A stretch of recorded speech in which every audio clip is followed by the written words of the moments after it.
Chapter 1041. The fall of the Hundred Eyes settlement wasn't a secret. In fact, when the two sides were fighting, they had already attracted the attention of countless parties. Whether it was the magic eye, water mirror, divination, or some other strange method, everyone was paying close attention to the process and outcome of this battle. Unexpectedly, as soon as they opened their eyes, they saw it all. No more. A fierce battle? No. A life and death battle? No. There was only a big pot of stewing, boiling water, and cabbage. Forster's shot made many people's hair stand on end. Then, Weischer's methods made their hearts turn cold. If they were dead, they were dead. Why did they have to whip their corpses? In the end, who is the one from hell? For a moment, the terrifying danger brought about by the two people who had appeared weighed heavily on everyone's hearts. This included the 4 crown people led by the Death Skull settlement. It was the idea of the 5 crown people to release the Shadow Beast to attack. In the end, the huge 5 Eyes was gone just like that. It was all for nothing. On the night when the 5 Eyes were chilled to the bone, countless tribes activated their secret devices and were on full alert, fearing that this group of unknown people would take advantage of the victory and pursue them to eliminate them completely. In the end, the group of kobolds turned around and went back. They even went back and forth several times to bring back the mountain of iron ingot. As for the rest, they didn't even look at it. This made people feel sad and angry that not only did the wolves not come, but they also looked down on them. Although they were sad and angry, they still had to change their lives. However, they couldn't go on doing nothing. After all, such a big scourge was squatting right next to their home. Everyone would feel uneasy, and even if they weren't, they would feel uneasy. Not to mention, there was the tragic fate of the 100 Eyes settlement and the blood tax from the fallen kingdom. The entire Rusty Pagoda forest was in chaos. The atmosphere in the Death Skull settlement was gloomy. There's nothing else to say. No matter what the other party's goal is, we can only fight against them by gathering together. The leader of the Death Skull settlement, Undead, said, "I'm willing to abide by the contract and open up the defense of the Death Skull settlement to you. We'll gather our forces and fight against the enemy together. I hope that everyone won't fight among themselves at this time. Only by uniting can we have a future." At this time, the most panicked person was undoubtedly Undead. After all, its hometown was the closest to Dragon Scale settlement. Back then, in order to control this group of kobolds, it had specially ordered them to move the settlement into its territory. Who would have thought that they would meet with a calamity now? What an unlucky bastard. The others naturally didn't have anything to say. Everyone understood that if the lips were gone, the teeth would be cold. What's more, even if others exhausted their opponents, when it was their turn, would they have the confidence to take them down? Under the pressure of the blood tax for a long time, the Rusty Pagoda forest had faintly shown signs of integration, and it was not the first time they had joined forces. Everyone knew that once they fell apart, no one would be able to continue controlling the Rusty Pagoda forest. They would not be able to get the other tribes to obediently pay the blood tax for them. What about asking for help? The giant worm asked, "Are we just going to sit back and do nothing when our country is destroyed? Now that the fallen nation is busy with the War of the Worlds, where would they have the time to care about us?" Undead coldly snorted. "I finally managed to connect the channels, but as soon as the tax collector heard that we weren't paying blood tax, he began to deal with people. Heh, guess what they said? They told us to wait patiently, and there will definitely be reinforcements. They're lying to the goblins. If we rely on them, we won't even have ashes left." For a moment, everyone's hearts turned cold. Even if they knew that this life-saving straw would most likely not be of any use, now that the straw had turned rotten before it was even used, how could they restrain the resentment and sadness in their hearts? What's more, even if it was just for show, it was better than using this kind of nonsense to fool them, right? If that's the case, that's all we can do. The insect lord let out an ear-piercing cry. The monstrous monsters made up of countless twisted limbs, and the giant harpies had no other choice as well. At this point, don't be stingy, everyone. Take out all your weapons, Undead said. I just hope that when the time comes, we won't drag each other down. The monster said vaguely, Morning Mountain Settlement will take out the snake drum. I will let the children bring the lightning-splitting spears, the harpy responded, but we need you to provide food. Naturally, Undead nodded. After a moment of silence, he suddenly said, In addition, I want to unseal that relic. There was a long dead silence. The crown wearers looked at each other and couldn't help but be shocked. They angrily questioned, Are you crazy? Can you afford to pay that kind of price? When they sealed that damned thing, they sacrificed more than half of the large group, and even injured themselves for hundreds of years before they took down the rusty pagoda forest. Even if the natives were long gone, this hell still left behind the last treasure, and at the same time, the deepest curse. In order to get things done once and for all, they used the most thorough method to seal the crisis. Now that they wanted to reopen it, they had to offer a great sacrifice, and at that time they might not have the ability to deal with it. Do we have to do this? The harpy asked. Undead's eye sockets shone with a cold light as he asked, Compared to now, which is worse? No one spoke again. In the end, there were only murmurs full of hatred. Do we have any other choice? Under the gaze of Undead, there were no other voices. The resolution to fight to the death was thus passed. Next, it was the unsealing ceremony. A large number of slaves, deformed children, and sacrifices from various settlements were beheaded and bled by the priests, and thrown into the bottomless pit in the center of the Death Skull settlement, until the rotten blood overflowed from it. After a day of praising and presiding over it, a strange light emerged from it, illuminating the face of Undead. The seal was about to be unsealed. Undead grinned like a hideous grin. He could feel the terrifying power that emerged from it. He could also feel the tremors of the earth. A loud noise burst out from the distance, causing the earth to shake. The loud noise rose like thunder, echoing repeatedly in the narrow sky. Then, fanatical praises sounded. Under the broken tower, on the road outside the Death Skull settlement, countless banners were raised high, and the sacred emblem from Bahamut flapped in the wind. Kobolds covered in heavy armor carried banners on their backs and did their best to throw themselves into the great praises. They could not wait to step onto the path of war. In the past, there were hundreds and thousands of cannon fodders. At this moment, when they gathered together and sang feverishly, their eyes were filled with an incomprehensible brilliance. The fanaticism made people's scalps tingle. It was as if the owner had opened the cage and released the chains. So the hunting dogs flew out. They covered the mountains and plains, without any order, and at the same time, without any scruples, they pounced on their enemies. Fire! Fire! On the city wall of the Death Skull settlement, the commander shouted and blew the horn with all his might. Suddenly, countless molten fire spewed out from the huge cannons on the city wall. Thick smoke billowed from the scarlet lava as it arced through the air. When it landed on the ground, it suddenly exploded, setting off countless waves of air out of nowhere. But it did not hit many people at all. It did not even stop the kobolds from continuing to charge mindlessly. At this moment, their minds were filled with the great brilliance of the final dragon, Bahamut. Their eyes were burning red, and they did not stop at all. These guys had no concept of cooperation and formations in their minds at all. Their formation was like sassafras, without any rules and tactic. However, it was this kind of scattered formation tactic that avoided the damage caused by the artillery fire to the greatest extent. Then, what emerged from the end of the earth was billowing smoke. The steel chariots, assembled with all the treasures of Dragon Scale Settlement, rattled noisily. Some of the mechanical monsters made of simple steel had 6 wheels, some had caterpillar tracks, and some had 8 legs like spiders, crawling on the ground. After being modified by Anton and Gregory, almost all the leftovers were used on them.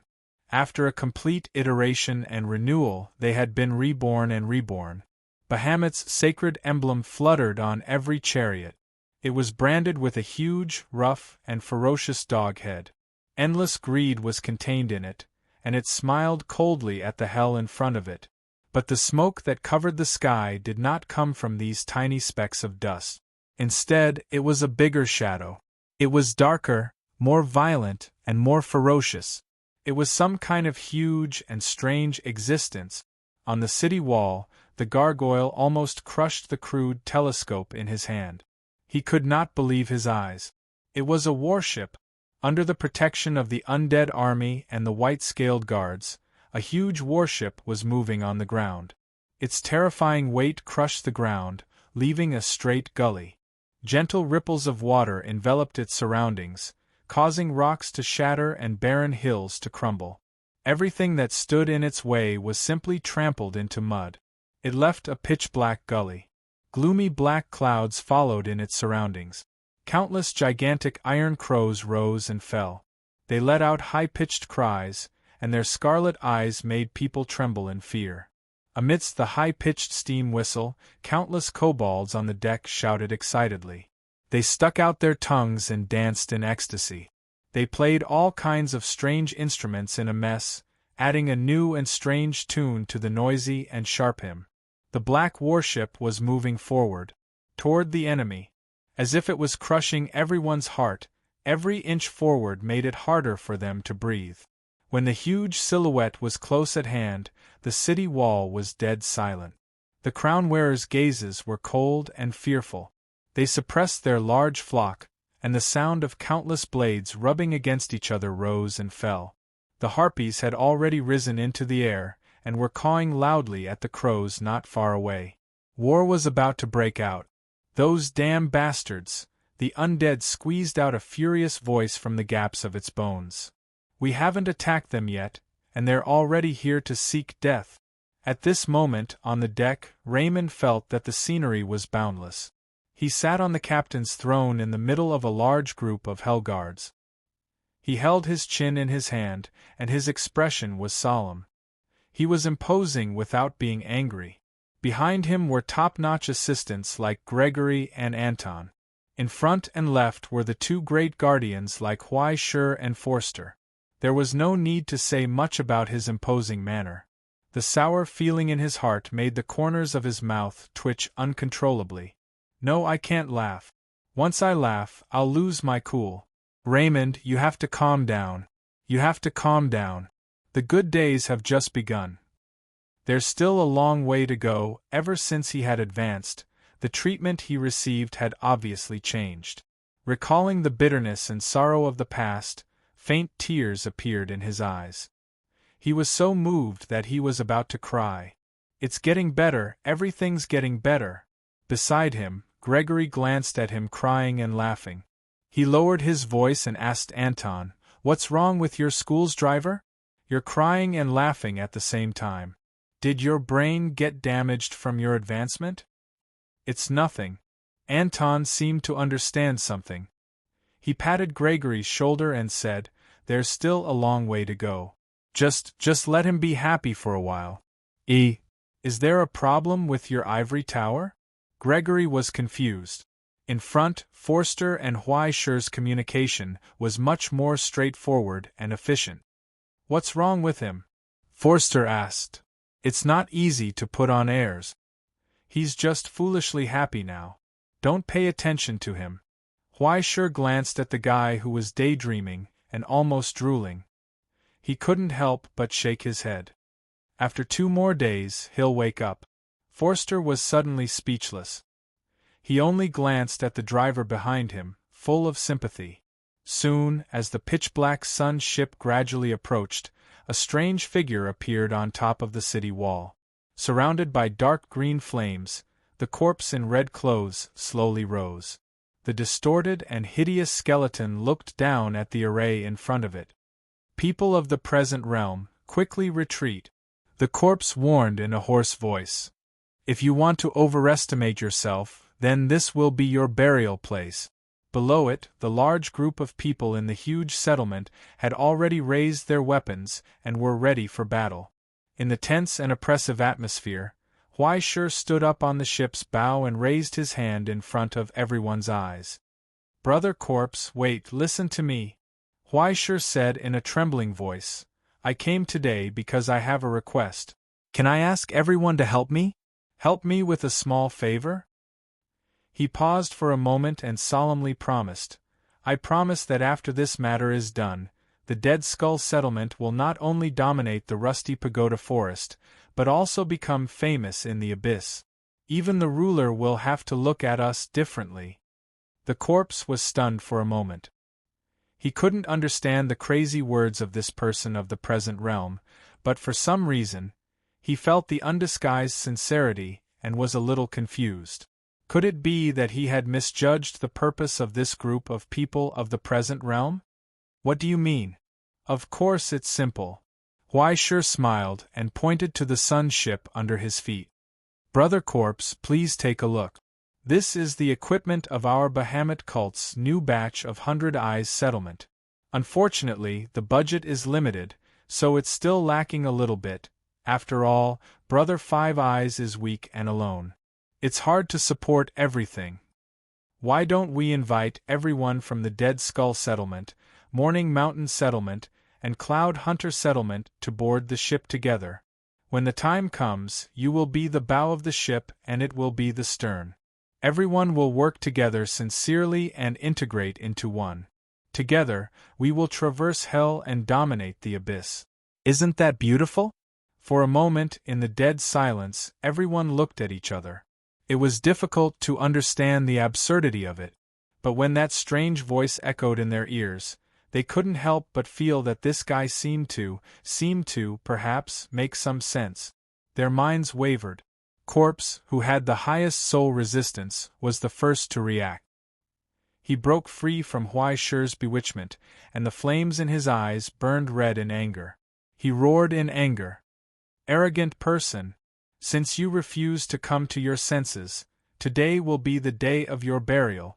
Corpse raised his finger, and suddenly, countless bones appeared from the void. They piled up into towering bone walls, shrouding the surroundings of the Dead Skull settlement, turning the entire settlement into a city of bones with sharp edges and corners.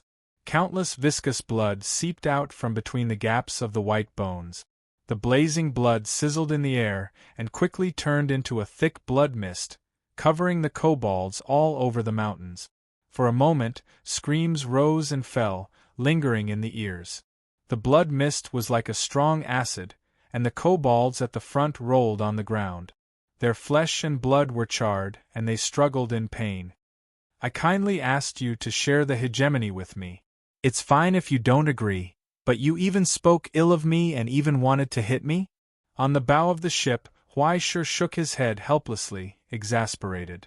"I'm doing this for your own good. By the way, what day is it today?"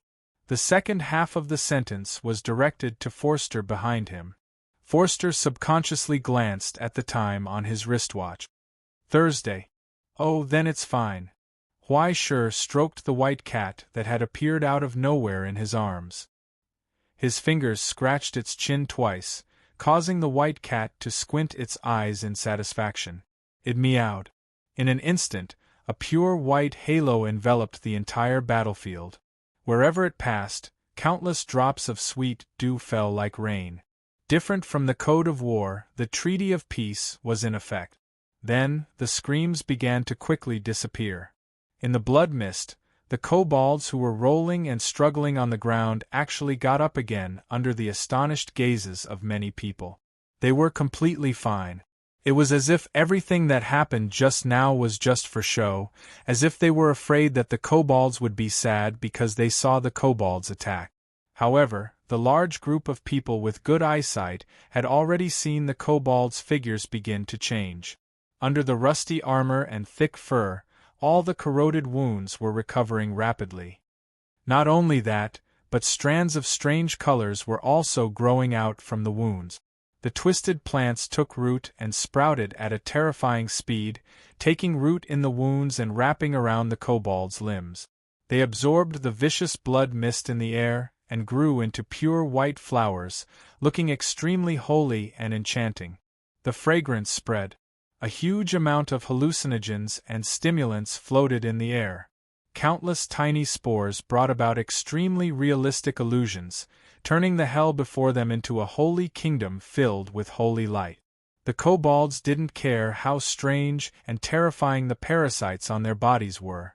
They were still feverishly praising Bahamut's miracles and charging forward without any regard for their own safety. They carried simple ladders and climbed up the sharp walls one by one, climbing up.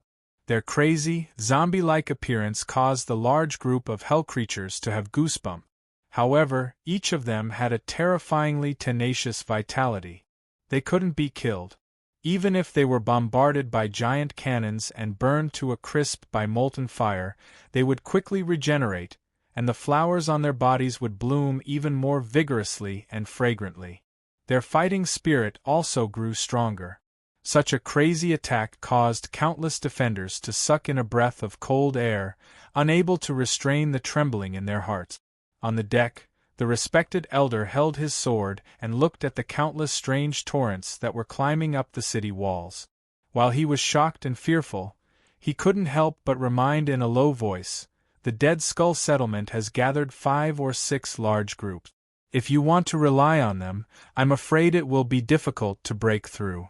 Why don't we let the white-scaled guards first?" After all, they had received money and had to do something. They had to show off. Otherwise, even the respected elder wouldn't be able to stand it, let alone Huaishur. "There's no hurry." Huaishur rubbed the white cat in his arms and said calmly, "We don't need you to attack the city. After that, there will naturally be places for you to display your usefulness. Respected elder, order your subordinates to gather and follow behind us." The respected elder was stunned for a moment. "Then, the enemy city defense. It's very simple." Huaishur glanced at the towering wall of white bones. "Can't we just crash into it?" At that moment, the sun ship crashed into the array. Amidst the crazy laughter of the Red Dragon, a high-pitched whistle burst forth. The pitch-black warship rumbled forward. The engine didn't turn as it forcibly braved the countless molten cannons and dark rays on the city walls. In this short distance of 2 kilometers, it began to accelerate crazily. It stepped on the accelerator. It was laughing maniacally. Ever since it advanced, it had been running and being beaten up on the ground. It had been sullen until now and hadn't had the chance to truly show off. Now it could finally appear. From the engine to the rudder, its entire dragon had already ignited. Don't talk to me about strategy and tactics, and don't talk about city walls, defense, or opponent. It's just a damn word. Crash. Now, accompanied by the whistling hurricane, the terrifying black shadow rapidly enlarged until it covered every frightened and confused face on the city walls. Then, there was a loud noise that seemed to shake the entire world. Countless white bones rained down like a storm. Then, the stone walls crumbled and collapsed, along with countless guardians. At that moment, they were all sent flying into the sky with shrill howls before falling down and shattering into pieces by the impact of this heavy impact. When the violent tremors of the earth and the sweeping hurricane finally stopped, there were no longer any city walls in front of them. Only a large amount of collapsed bricks and stones tumbled down. Under the heavy armor of the sun ship that only had a few more scratches, there was already a devastated city defense and walls that had completely collapsed and collapsed. There was no need for a gate anymore. Under this passionate impact, Death Skull Settlement let down their last bit of defense and opened their arms to the guests. Now, in the dead silence, Huaishur turned around and instructed the respected elder, "You can go now." Chapter 1042. There was no need to think. Just as Huaishur finished speaking, the elder instinctively turned around and snatched the bugle horn from the priest's hand. She raised it high and blew it with all her might. A resounding sound that couldn't be heard by human ears burst forth from the vibration of the poison copper. It sharply reverberated in the ears of every snakeman, causing them to execute the military order from the elder without hesitation. Attack! All-out attack!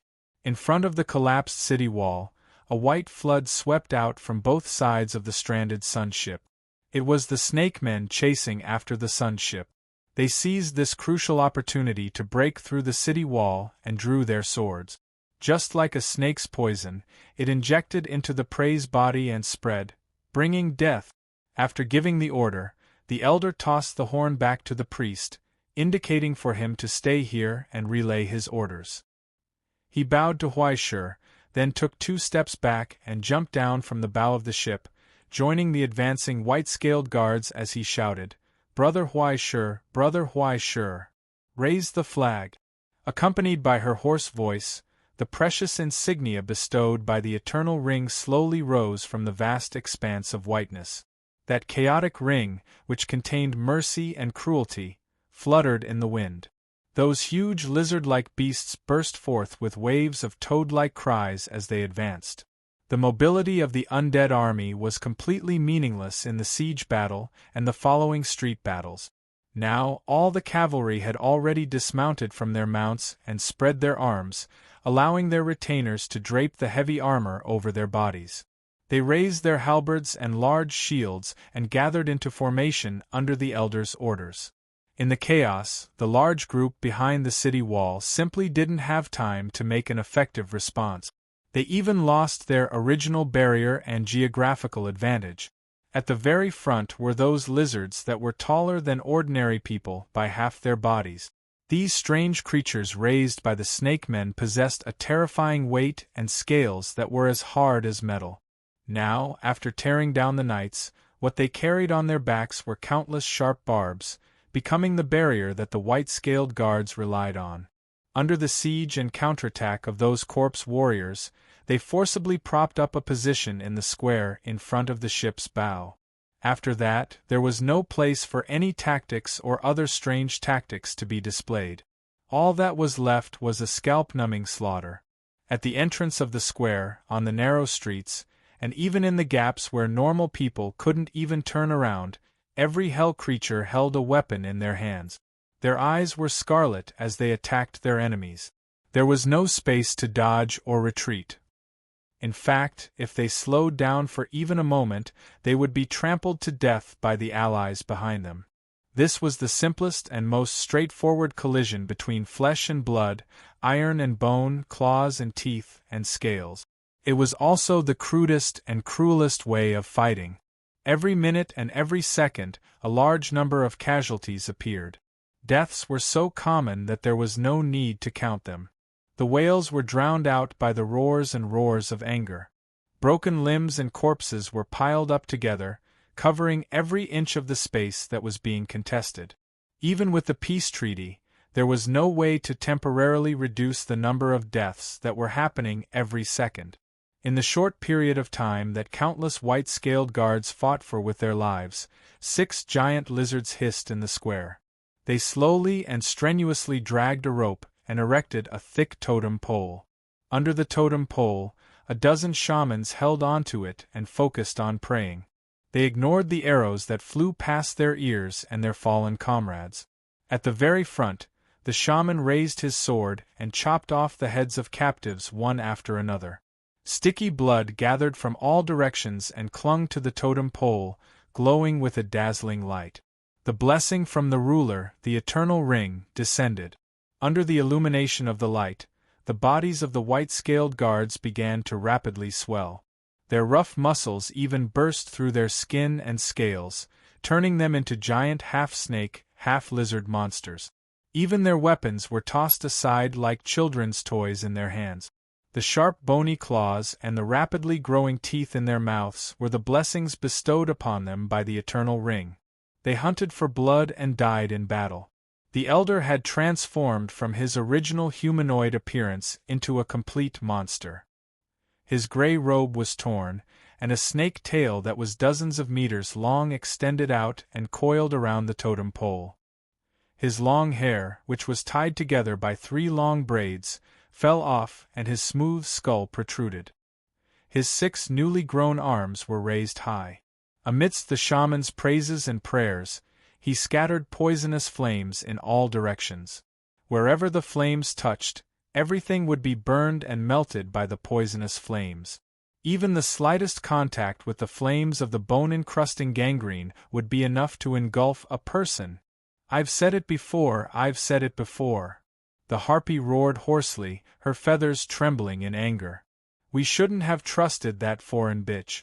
Even if these Nagas offered their blood tax and submitted to us, they would betray us sooner or later. At this point, it was useless to say such things. These foreign bastards had even moved the relics used to protect their own settlements to the battlefield. It was clear that they had steeled their hearts to follow the people of this realm, and would not rest until they were dead. Right next to the blood-gushing deep well, in the secret ritual, the insect king took the lead to spread its wings and transformed into a swarm of insects that covered the sky and earth, flying towards the battlefield. Then, the monster formed from countless intertwined limbs let out a muffled sound. Those limbs rapidly shrank and overlapped, turning into an illusory door. Then, the door abruptly rolled inwards and swallowed the monster whole. Right at the edge of the city wall, above the settlement, an opening propped up by a deformed limb quickly opened. Countless slender arms stretched out from within and grabbed at Sun's ship below. Forster stared with wide eyes for a long time, but he still didn't see the other party's main body appear. After 5 eyes lesson, they were all scared out of their wits by that elusive bullet. This group of fellows wouldn't show their heads even if they were beaten to death. The deformed monster hid in the strange crevice, only extending those strange limbs to tightly wrap around Sun's ship. When the limbs contracted, it actually caused the thick armor to faintly vibrate. Not only in the air, but in all blind spots, these strange limbs would extend out. They were like the palms of a drowning person, pulling everything or people they could grab, tearing them into pieces or pulling them into the darkness of the crevice, crushing them under the pressure of countless limbs. The first to bear the brunt was Huaishur at the very front. As if he was stunned, he didn't react at all. He was pulled and shrouded by layers of limbs. The countless eyes on the deformed arms immediately shone with ecstasy, but soon after, it felt like something was wrong. Because it wasn't able to grab onto anything. Instead, it seemed like it had touched an empty space. For a moment, it actually couldn't find the end. It was as if the young man standing at the bow of the ship was just an illusion, a human-shaped gap. Behind the gap, there was an even more vast and strange space. But it couldn't see anything. There was only darkness. A darkness that even hell itself paled in comparison, one that made it involuntarily tremble. In the darkness, there was a terrifying silhouette that was slowly rising. Those limbs paused for a moment and instinctively trembled. They quickly contracted, wanting to pull out. Unfortunately, it was already too late. All the deformed limbs that reached into the darkness seemed to be pulled by something invisible. Huaishur lowered his head in a daze and looked at the small hands that were touching his chest. He was full of doubt and puzzlement. Why are you touching my ultimate? Are all the crown-wearers in hell so passionate? I haven't even said anything, so how did it get to me in one step? He scratched his head, thought for a moment, and still said seriously to the deformed monster, "Thank you." Accompanied by sincere thanks, the terrifying power that came from the depths of the darkness, from the ultimate, became even more violent, pulling the deformed limbs in the opposite direction. Inward. The door leading to the furnace opened at this moment. The blazing flames of the alchemy fire filled every inch of the darkness. Inside, the ringing of steel spread, and the deformed monster's tragic roar sounded from the door in the sky. It struggled with all its might, pulled, and even wanted to cut off its own limbs. But the moment it touched the darkness had already looked at it. A ferocious smile. At this moment, the sound of metal chains rubbing against each other was heard. Metal chains extended out from the ultimate in the opposite direction, entangling those deformed limbs. They extended upwards and instantly disappeared into the sky, binding every inch of the deformed monster's body. Greetings from Great Sea Ming to the crown-wearer. Since you're already here, And it's New Year, and you're still a child. Come to think of it, it's time, right? Just like that, a strange scene appeared on the battlefield that was beyond everyone's expectations. Behind the crack in the sky, countless limbs and mutilated bodies gathered together to form a hideous monster. It screamed in horror as it was pulled out of its hiding place by the chains inch by inch. It fell to the ground and quickly disappeared into the shadow that spread out under Huaishi's feet. The door of the ultimate opened like a greedy mouth, swallowing the crown-wearer completely. Then there was no more. When the door slammed shut, everything was sealed in darkness and fire for eternity, never to be seen again. Until now, the cloud of insects created by the Insect Lord had just risen. In the silence, only Huaishi whistled calmly and smiled curiously. Where's the next one? The moment that pair of eyes saw it, the black cloud formed by the insect swarm actually twitched in horror. Soon, countless strange flying insects scattered in all directions, fleeing for their lives. They abandoned the Death Skull settlement and didn't even care about the punishment for violating the contract. If they gathered as one, he would be easily killed by Forster's spear. But if there were thousands of them, there was no way he could resist the terrifying attraction of the dark sanctum.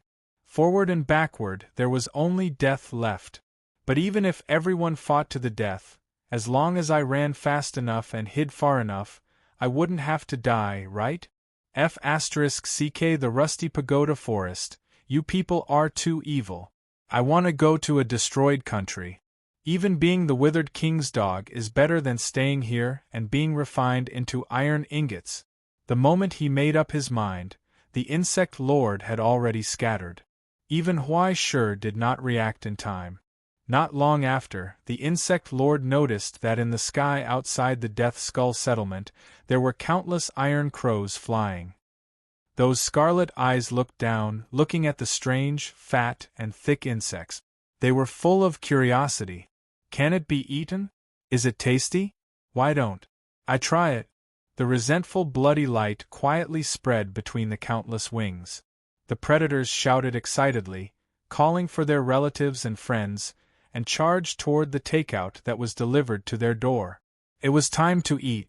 Wait, wait! The Insect Lord subconsciously shouted. I'm willing to surrender, I'm willing to. There was no time for him to finish his sentence. The hungry crows had already swallowed everything. In the endless despair, only the wails that resounded through the sky were left. Save me! Save me!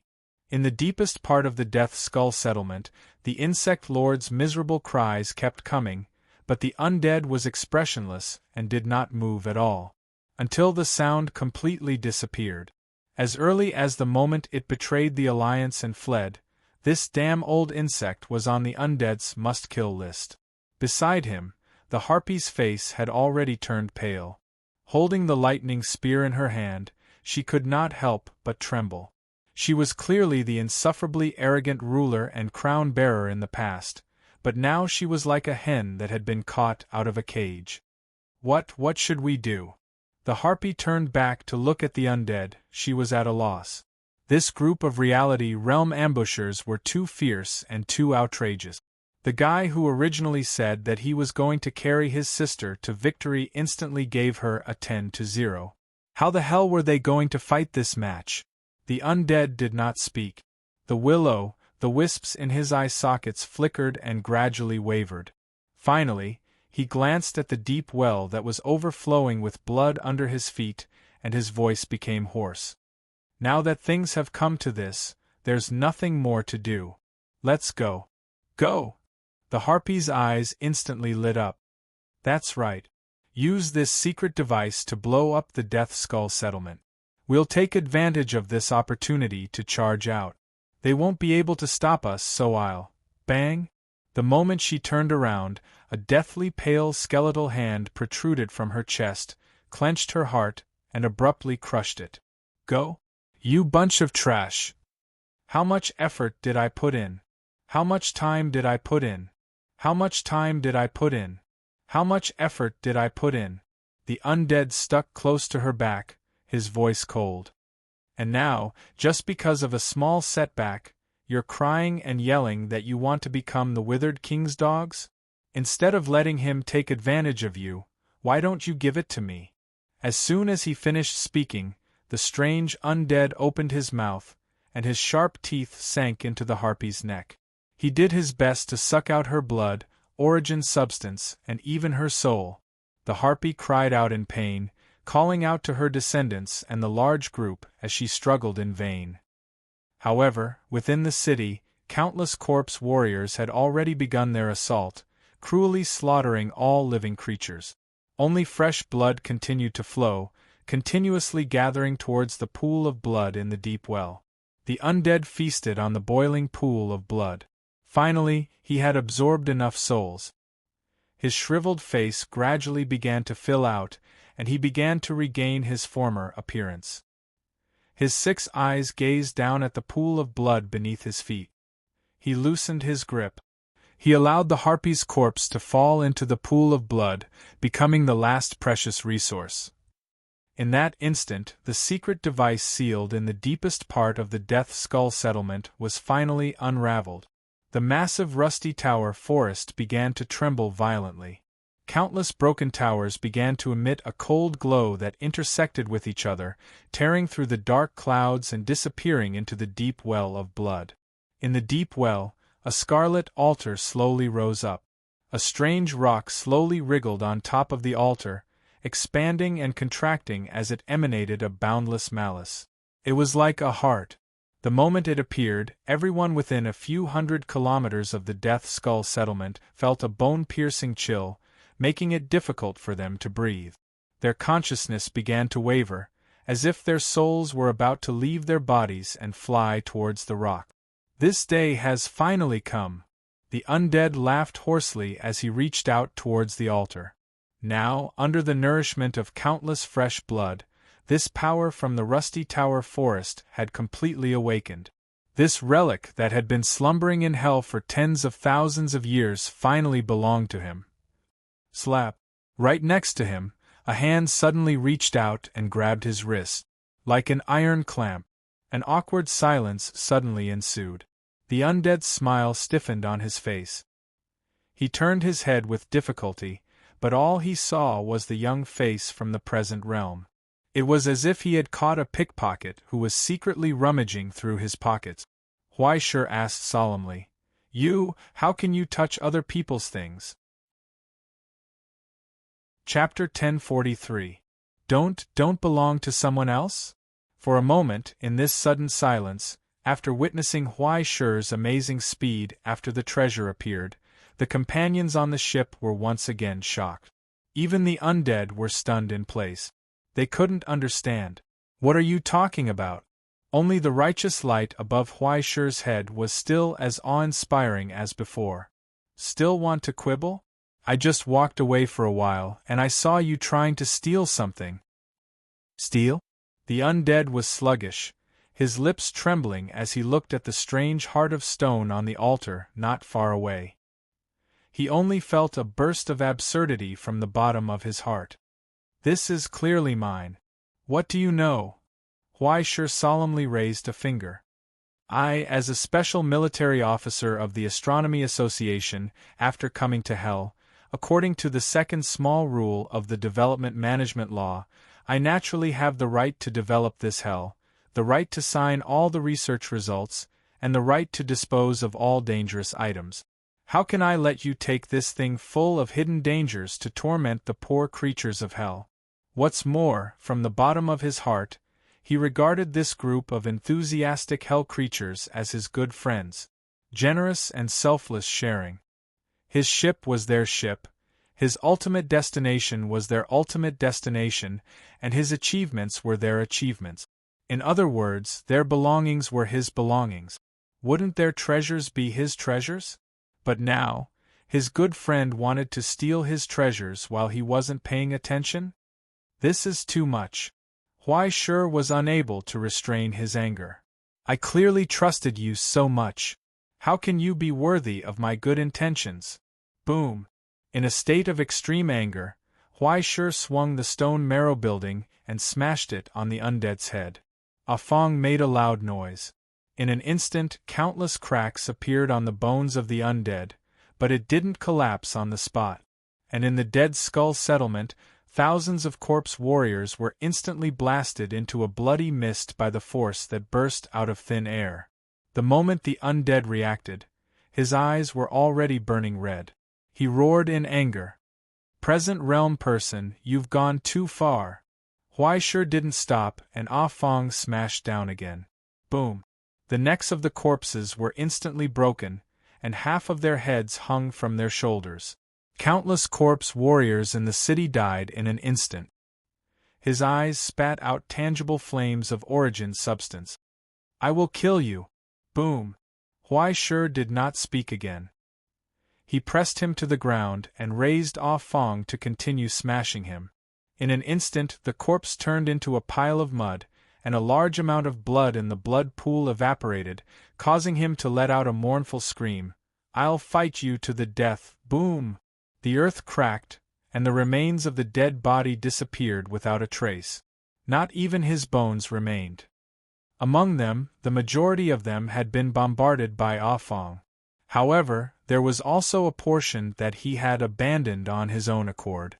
After extracting all of his power and condensing it into a vengeful spirit, he finally broke free from Huaishur's grip and escaped. Then, he activated the final secret ritual. Allowing the ultimate in the shadows to suck away most of its power, its soul flowed into the heart of rock iron on the altar through the alchemy array. Under Huaishur's suppression and ravaging, he had already sunk into a state of madness. He didn't care about the terrible price he had to pay and took the initiative to offer himself as a sacrifice to that evil thing that had been sleeping for tens of thousands of years. In an instant, the silent heart of rock iron on the altar fiercely beat once again. Thunder rumbled. The entire infernal realm seemed to tremble slightly. Immediately after, there was a tragic cry. The corpse roared angrily, as if it had fallen into a raging inferno of endless torment in the bottomless well. The surging blood suddenly gushed out, forming a red tide. In the blink of an eye, it covered more than half of the Death Skull settlement. The suppression of a superior existence descended. Suffocation. Throughout the rusty pagoda forest, countless broken pagoda collapsed rapidly. The plants withered, the birds wailed, and the snakes, insects, rats, and ants hidden under the soil struggled with difficulty, but they quickly withered into a pile of dust. It was as if all life had been taken away by that strange heart. The heart of rock iron began to come to life again. The stony color faded and vitality reappeared. Countless tentacle-like flesh and blood tangled together and grew out of the blood. When the broken towers collapsed, what formed around the heart were strange deformed bones. In the end, the altar shattered with a loud bang. At the cost of the complete desolation of the entire infernal realm, the fossils left behind by the past rulers after their deaths once again reappeared in their original outline. However, no matter how many sacrifices and risks there were, they couldn't recreate that terrifying majesty. At this moment, the huge humanoid body couldn't be considered complete at all. On the body that was more than 100 meters long, jagged white bones were exposed in most places, and even the bones were covered in cracks. 2 of the 4 arms had been broken at the elbow, and the last one was simply not exposed. After losing most of its internal organs and flesh, it was just an empty shell. Even its face was incomplete, and only swollen rotten flesh covered a small part of it. However, when it raised its face, its single eye shone brightly. It was as if an eternal thunderbolt was entwined in that eye, and even if it died, it would not dissipate. The King of Pygmies. The origin of that heart was actually from the ruler of the Sea of Thunder. It originated from the place covered by endless storms and thunderbolt. The place known as the Sea of Thunder was the infernal realm's ocean that covered an area of dozens of meters deep. The descendants of the giants were the well-deserved overlords of that ocean. Countless years ago, their world had already ushered in destruction and solidification. However, even after falling into infernal realm, Their existence continued for countless eras until today, and they formed a colossus that was not inferior to a fallen country.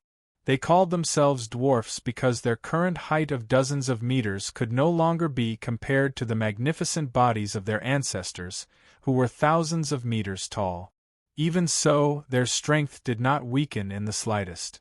At this moment, what appeared in front of Huai Shi and the others was the path of the exiles. In the Sea of Thunder, on the countless islands, if the dwarf kings who were the rulers lost in the Battle of Glory, they would lose all their power, spouses, and children.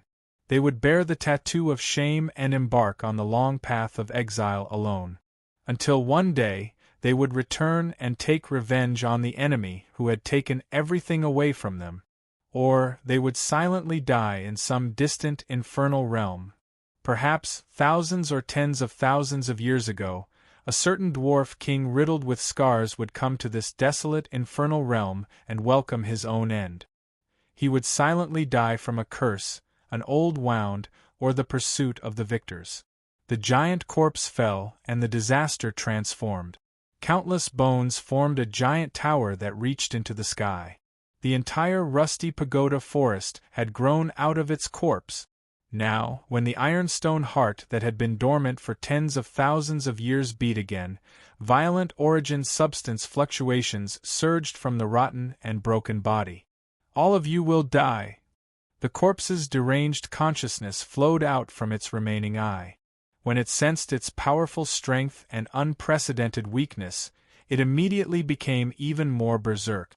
According to its original plan, after sacrificing all the crowns, it should be able to transform into a true ruler. Even the weakest ruler would still be a ruler. But now, it only had a single harpy as a sacrifice. Even if it sacrificed an entire settlement, it would only be able to bring back this kind of thing. It was still in the same place, and the sacrifices it had prepared, from the five-eyed monster to the insect king, had all been swallowed by the other side. Gone. Hundreds of years of planning had been destroyed along with all of its resources. Now, the corpse had already sunk into complete madness. He raised his remaining thick right arm and slammed it beneath his feet, crushing the countless kobolds and white-scaled guards around him into dust. Immediately afterwards, the rotten face looked up. Light shot out from its single eye. The ironstone heart madly beat, extracting the life force from the entire rusty tower forest, causing that single eye to shine with a terrifying light that surpassed the sun. Even if he was extremely furious at this moment, Undead Corpse still maintained a precious trace of calmness in his heart. Even if he was no longer the same as before, if he squandered this hard-earned strength, then there was still the possibility of defeat. It had to immediately cause irreparable damage to the other side before they could react. Only then would it be possible to completely grasp victory. It had to attack the other side's weakness, heavily injure the other side. In other words, to catch bandits, first catch the king. Under the gaze of that single eye, the entire infernal realm was in its eyes. Not a single trace could escape its eyes, including all of Huai Shi's changes. But at this moment, it didn't put Huai Shi in its eyes at all. A lousy pawn that charged and broke through the enemy lines, even if it was powerful, it was just a tool of a true powerhouse. And Forster, who was holding a shotgun and aiming vigilantly from afar, was just an assassin that couldn't be put on the stage. The real leader of that group of people, the real important existence among them, had already been discovered by him. That leader who had never shown himself since coming to the Rusty Tower Forest and had always been hiding behind the scenes, plotting all of this. Even after the war had begun, the person who sat on his throne, surrounded by his subordinates, coldly looked down on all of this from the perspective of the present realm. There was only one truth. The ferocious single eye suddenly turned and aimed at Sun's ship, locking onto the opponent who thought he was safe and even sneered in disdain. Die! At that moment, on the captain's throne, Raymond's smile froze on his face. Lifeless, countless lightning bolts turned into a flood, and with a loud boom, the disaster brewed from the endless dark clouds in the sea of lightning descended. Endless lightning bolts gushed out from the corpse's single eye. The entire world turned dark in an instant. Everything that stood in the way of the lightning was completely vaporized.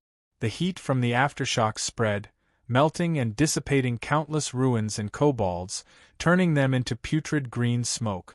Everywhere it passed, everything welcomed destruction. This was the Dwarf King's fury. The genuine fury of lightning. Raymond, on the other hand, only had time to let out a terrified scream. Glittering tears rushed out from the corners of his eyes, and at that moment grief, indignation, and bewilderment instinctively flowed out from his soul. F***ck, why is it me? The next moment, the secret device Gregory had propped up dissipated like a bubble. Then, Sun's ship fell apart, the steel melted, and was completely scrapped. After abandoning the physical clone, Sun's ship, which had entered the Styx mode, flashed from afar, and there was already a terrible burn mark on the ship's body. The outermost armor had melted under the bombardment of the lightning, and molten iron flowed out. After brushing past death, the main body was still intact. Only the sails were slightly damaged, but there weren't any major problems. But before Raymond could heave a sigh of relief, he saw the pillar of lightning shooting out from the corpse's eye, chasing after him. It cut through the earth, stirring up the rock strata, and after leaving behind a deep scar in the rusty pagoda forest, it swept toward Sun's ship. Want to run? Dream on! The corpse roared, and the lightning bolts locked onto Sun's ship's existence, chasing after it closely. Not only did Sun's ship's appearance not dispel his suspicions, it instead made him more and more certain that the person under such heavy protection was the most important person. Ignoring Huai-Shur, who was right in front of him, he had to kill that damned bastard. He had to let him experience the consequences of his actions. At that moment, Sun's ship was moving at full speed, overloaded and constantly drifting, rapidly changing directions, and dodging the lightning bolts that were like maggots attached to the bones. Why?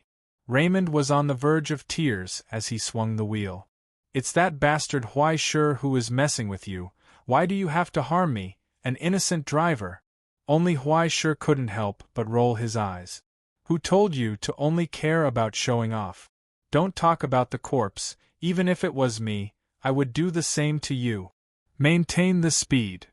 While escaping, Gregory reminded, there's no need to fight it head-on. The origin substance in his body is rapidly decreasing, and the Pygmy King's calamity is constantly dispersing. Very soon, he will fall to the level of an ordinary crown-wearer. At that time, we can slowly talk about it. Even so, we should still be able to run away. Raymond firmly stepped on the overloaded pedal, not relaxing, and used all his strength to twist the wheel to the bottom, narrowly brushing past the pursuit of the lightning bolt. However, there was no way to continue maintaining the speed. It was in imminent danger. At that moment, the lightning bolt that brushed past them strangely changed its direction, losing its target. Instead, it twisted upwards, cutting through the dark clouds in the sky, and finally disappeared into the endless abyss. Did it miss? Immediately after, a loud cracking sound spread out. When Raymond turned around, he saw the angrily struggling incomplete giant, and the chains wrapped around his body. Just now, the sorrowful rope in Huai-Shur's hand had extended to a length of tens of thousands of meters, wrapping around the corpse's legs, limbs, head, and even neck, quickly contracting. Ridiculous! The corpse laughed mockingly. He was anxious. He was anxious. The strength of a human was simply unable to contend against the strength of a giant, and it wasn't even enough to shake its enormous weight. It was just a futile effort. He spread out his arms, and just as he was about to break the chains in his hands, he saw Huai-Shur take a step back and throw Ah Fong to the ground. The earth trembled and wailed. A terrifying mass comparable to the entire stone marrow building was nailed into the rusty earth of the pagoda forest. The instant Huai-Shur's right hand swept across the long mace, a metallic light condensed and turned into a giant capstan. The sorrowful rope pierced through the air, wrapping around the mace. In the blink of an eye, a complicated pulley was completed. When Huai-Shi flicked his finger, the flames of the angry axe reignited from the depths of hell. The enormous origin substance incarnation descended, pulling at the chains and brazenly smashing through the ruins in front of him. After tearing through the layers of obstacles, it madly rushed off into the distance. The sorrowful rope tightened, and the capstan spun rapidly. Accompanied by an ear-piercing grinding sound, countless sparks shot out. The corpse's movements came to an abrupt halt, and its twisted neck stiffened in place. Immediately after, under the simple miracle of physics, a crisp sound burst forth. Crack! The low sound of bones disconnecting spread out, and the lightning bolt disappeared without a trace. The corpse's vision went black, and it staggered back a step. Immediately after, there was a loud crash as it fell to the ground. Under the rotation of the capstan and the binding of the sorrowful rope, it actually knelt on the ground, its head pressed against the ground in humiliation, unable to lift up. It was as if it was facing a god. It was bowing down in worship to the man in front of it. "Don't stand so high, I don't like looking up at people." Huai-Shi raised his hand and patted its face, as if praising it. "Look, you're much more pleasing to the eye now." Chapter 1044. There was no disdain or mockery in his tone. It was as if he was just describing something that was not worth mentioning. But in this sudden silence, countless scarlet veins quickly appeared in the corpse's single eye, and his violent anger could not be controlled. The remaining arrogance in the heart of rock and the pygmy king's anger instantly swallowed up the corpse's last bit of rationality, causing him to fall into a state of madness amidst this unprecedented humiliation. "You damned maggot!" The corpse roared, and the rope of sorrow tightened. The pulley and capstan made a loud noise that was difficult to bear. In the midst of the bursting sparks, the figure of anger that was galloping in the distance suddenly stopped. The sound of steel breaking could be heard. The capstan that was fixed on Ah Fong shattered with a loud bang, and countless fragments flew everywhere. The pygmy king's body finally broke free from the shackles of the chains, and climbed up from the ground. He raised his hand that was covered in the color of rock, and slammed it down on Huai-Shi. A loud bang burst forth. The earth reacted like a wave, instantly sweeping through the entire settlement, and countless dust clouds flew into the air. Huai-Shi's figure disappeared without a trace in that instant. Then, he reappeared from shadow burial, still in the same place. He raised a foot and stomped on the pygmy king's hand that was embedded in the rock. And in the space between Huai-Shi's 5 fingers, Ah Fong fell. Ah Fong, who had been injected with all of Great Si Ming's origin form, once again appeared with all of his body's mass. In an instant, he tore apart the swollen and rotten flesh and nailed the giant hand to the ground like a nail. The corpse roared in pain, and his other hand smashed down like a hammer, violently sweeping across, instantly overturning more than half of the settlement's wreckage. He had completely fallen into a state of madness. "There's no need to fight head-on with him now," the sacred beetle on Huai-Shi's shoulder asked doubtfully. "Isn't it better to fly a kite?" The connection of origin form transmitted Osiris's observations to Huai-Shi's eyes. Countless numbers circled around the massive body, marking out every part of it that required attention.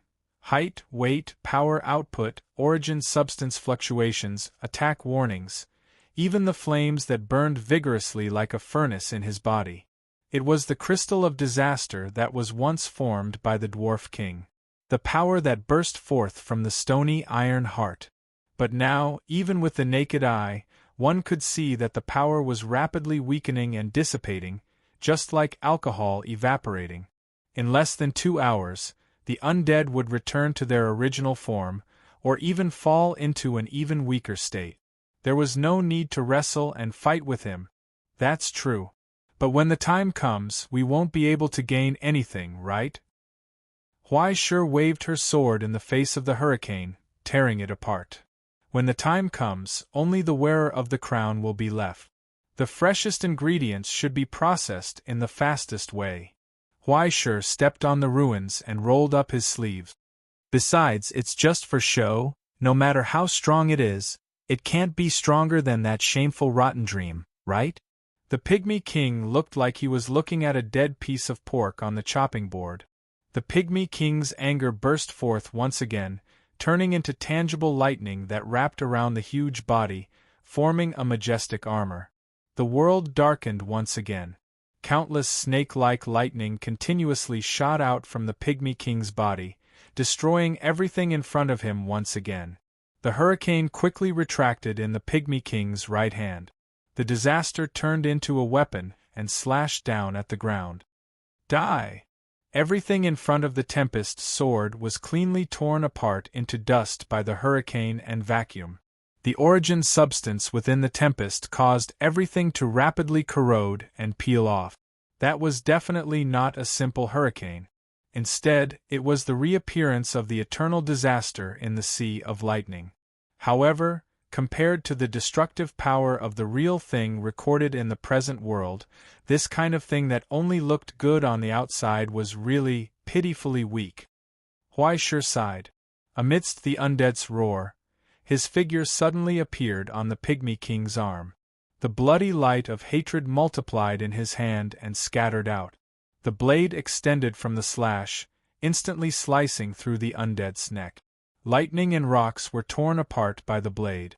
Rotten blood spurted out from the wound, but it was not enough to cut through the undead's head. It only left a cut mark on the undead's hard bones. The undead roared.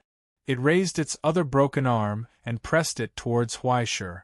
Immediately afterwards, however, that figure strangely disappeared into the shadows.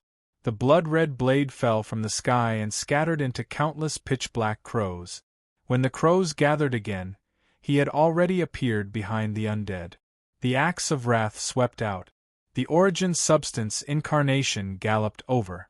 The blazing bull carried the momentum accumulated over a long distance and the flames of wrath. It crashed into the pygmy king's leg, causing him to fall to the ground.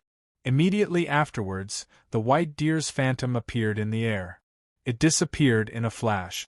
It had already sliced through the undead's chest, leaving behind a deep wound. Blood spurted out like a waterfall. However, when the undead angrily turned around, wanting to chop that damned thing to pieces, it saw Huaishur standing there, as well as the sword that had appeared in his hand. Brilliant flames brewed on the blade of the sword, bursting forth and soaring into the sky. They turned into a flood that collided with the storm. It tore through the storm like a hot knife through butter, slicing through the lightning and smashing it downward. It left behind a straight cut from the top of the undead's head to the bottom of the undead's feet. It almost instantly split the undead in half. The undead froze in place. It trembled. It felt the judgment contained within that intense light that targeted all disasters. For a moment, even it thought that it had been destroyed by that sword. However, it soon discovered that it was still whole. The only things that had been torn apart were its regenerated flesh and internal organs. The bones that had been passed down from the pygmy king were not damaged at all. No matter how sharp the sword was, it could not damage the bones that had been forged from lightning and the sea. It could only leave behind a shallow mark. It's useless. It stared in surprise at its bare skeletal hands and complete body. It let out a hoarse laugh. Ha ha, it's useless, it's useless. It laughed savagely as it slashed at Huaishur again. You're not injured at all, boom. In an instant, Huaishur appeared in front of it, right in front of it. The heavy iron hammer in his hand spat out flames as it smashed down. An incomparable origin substance attack instantly erupted from the undead's soul. It caused the undead's vision to go black. It staggered backwards. It actually fell to the ground once again. What was that damned thing? Bang!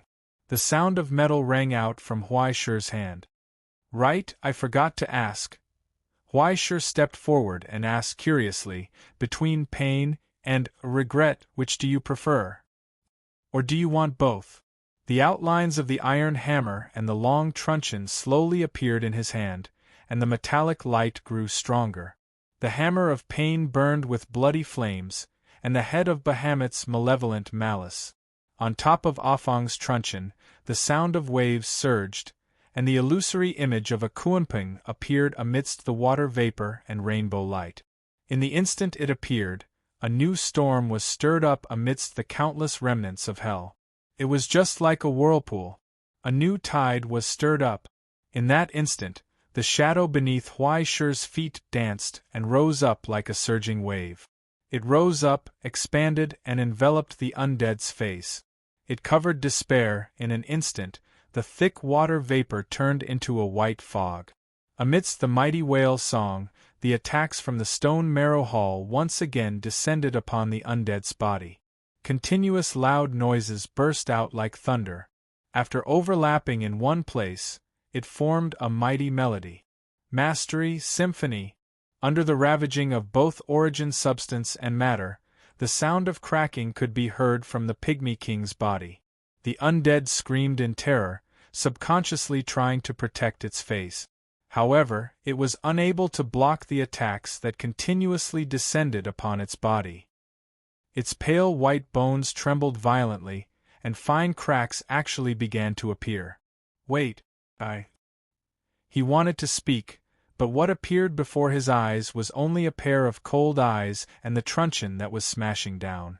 Under the assault of the violent storm, the skeleton hummed like iron. Immediately after, there was a scalp-numbing sound of breaking. Using the omnipresent water vapor as a medium, Huai Shi's power accurately penetrated the pygmy king's body, separating the connective tissues and bones from each other, completely peeling off those rotten and festering tissues. Immediately after, the joints between each bone exploded. First, it was the legs. Next, it was the legs, and then the two spines, as well as the connecting cartilage in the middle, as well as the 4 spasming arms. It was as if he was destroying a marionette. Using pain to suppress the resistance of the soul, and then using regret to destroy the defense of the skeleton. The entire opponent was turned into a pile of mush. When the thick fog dissipated from the storm, only the sound of collapse could be heard. The giant fell to the ground once again. From head to toe, every bone in its body had been completely detached, and it could not move at all. Only viscous blood continuously seeped out from its wounds, scarlet filling the air. It was already on the verge of death. Its solidified soul was already on the verge of collapse. Under the torment of pain, it struggled to make vague sounds, constantly saying something, begging for mercy, but it could not be heard clearly. In front of the giant, in the ruins, Huai Shi raised his arm to wipe the sweat on his face, and looked at him. He told him, "Now you can speak." The skeleton was stunned for a long time, as if it finally understood what had happened, and its expression immediately became excited. It did its best to squirm on the ground, moving over little by little. There was no trace of the rage and stubbornness from before, and it was full of taming and desire. "Spare me, spare me!" He gasped for breath with difficulty, and from the gaps of his teeth, he begged vaguely, "It's all my fault, all my fault. I'm sorry, I'm so audacious, I'm so ungrateful, I shouldn't have stolen your things. Spare me, spare me. As long as you don't kill me, I'll do anything." Huai Shi seemed to be stunned, and scratched his head in confusion. "My things? Yes, yes, yes. Yours. It's all yours." The skeleton tried hard to nod, but could not move, but an unprecedented sincere expression appeared on its rotten face, full of remorse and self-blame. "I overestimated myself, did not know the heavens and reason, and dared to offend you, that's why I ended up like this. Please be merciful, I'm willing to sign a slave contract and serve you for eternity." There was no dignity, not even the slightest hesitation. The moment he was sure of his defeat, the skeleton chose to surrender. Even if he was humiliated, it did not matter, as long as he could continue to exist. This, Huai Shi could not bear it. "Isn't this too unfair for you? What are you saying?" The skeleton opened its single eye wide, full of flattery. "It's my honor to be your dog. I'm the only one who doesn't deserve you. How is this unfair? Yes, I still have treasures, I still have a treasury, it's just below here. The key to activate it is in the stone tablet in the center of the settlement. There's also the treasury of 5 eyes, I know where it is. As if he was afraid that Huai Shi would not be willing to listen, he ignored his coughing and serious injuries, and quickly spat out a series of locations and activation methods from his mouth. He did not even have any thoughts of using it as a bargaining chip. He was afraid that he would doubt his sincerity. After Huai Shi heard this, his eyes moved slightly, and then he felt a little regretful. But our Astronomy Association is a human rights organization, we are not allowed to take in slaves. Then I'll join the Astronomy Association. I'll join. The skeleton seemed to understand something. He was overjoyed and said excitedly, I've heard that organizations in the modern realm like to find cannon fodder and periphery in hell, right? No matter how lowly the position is, there's no problem, please let me serve you. For a moment, even the people on the sun ship in the distance looked at each other. This was the first time they saw a group leader in hell crying and shouting, wanting to be a slave for the Astronomy Association. Did they make a mistake somewhere? Okay, Huai Shi sighed, since you've said so, I can't refuse you. But are you sure? The rules and regulations of the Astronomy Association are very strict. I'm sure. The skeleton wriggled forward and shouted with all his might, I must have been born to be a dog for the Astronomy Association. Being a dog for the Astronomy Association is the meaning of my existence. If I can't be a dog for the Astronomy Association, then what's the point of my life? In the long silence, under Huai Shi's scrutiny, the skeleton showed a fanatical and flattering look. He did not dare to resist in the slightest, allowing the blood to flow, and did not even dare to stop the bleeding. He only trembled. He pleaded for mercy and mercy from the judge. In the end, Huai Shi nodded slowly, very well, since you have understood reason and shame, and want to redeem your mistakes, then I can give you a chance. He put his palm into his pocket. The skeleton continued to suffocate, staring blankly, for fear that he would pull out a weapon. But when Huai Shi raised his hand, there was only a certificate in his hand. Thorns and sharp blades surrounded the emblem of the modern realm. A certificate from the Astronomy Association. Just like that, it was placed in front of him. From today onwards, you are a member of the Astronomy Association, Mr. Skeleton, Huai Shi said. Cheer for this, you have won a precious redemption. Yes, that's right. Redemption.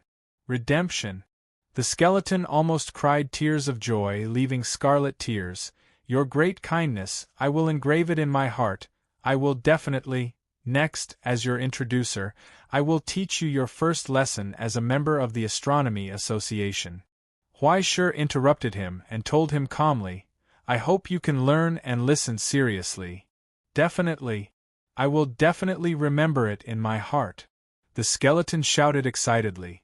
Please tell me, I will definitely remember it in my soul, I will study it in depth every day, I will not dare to slack off.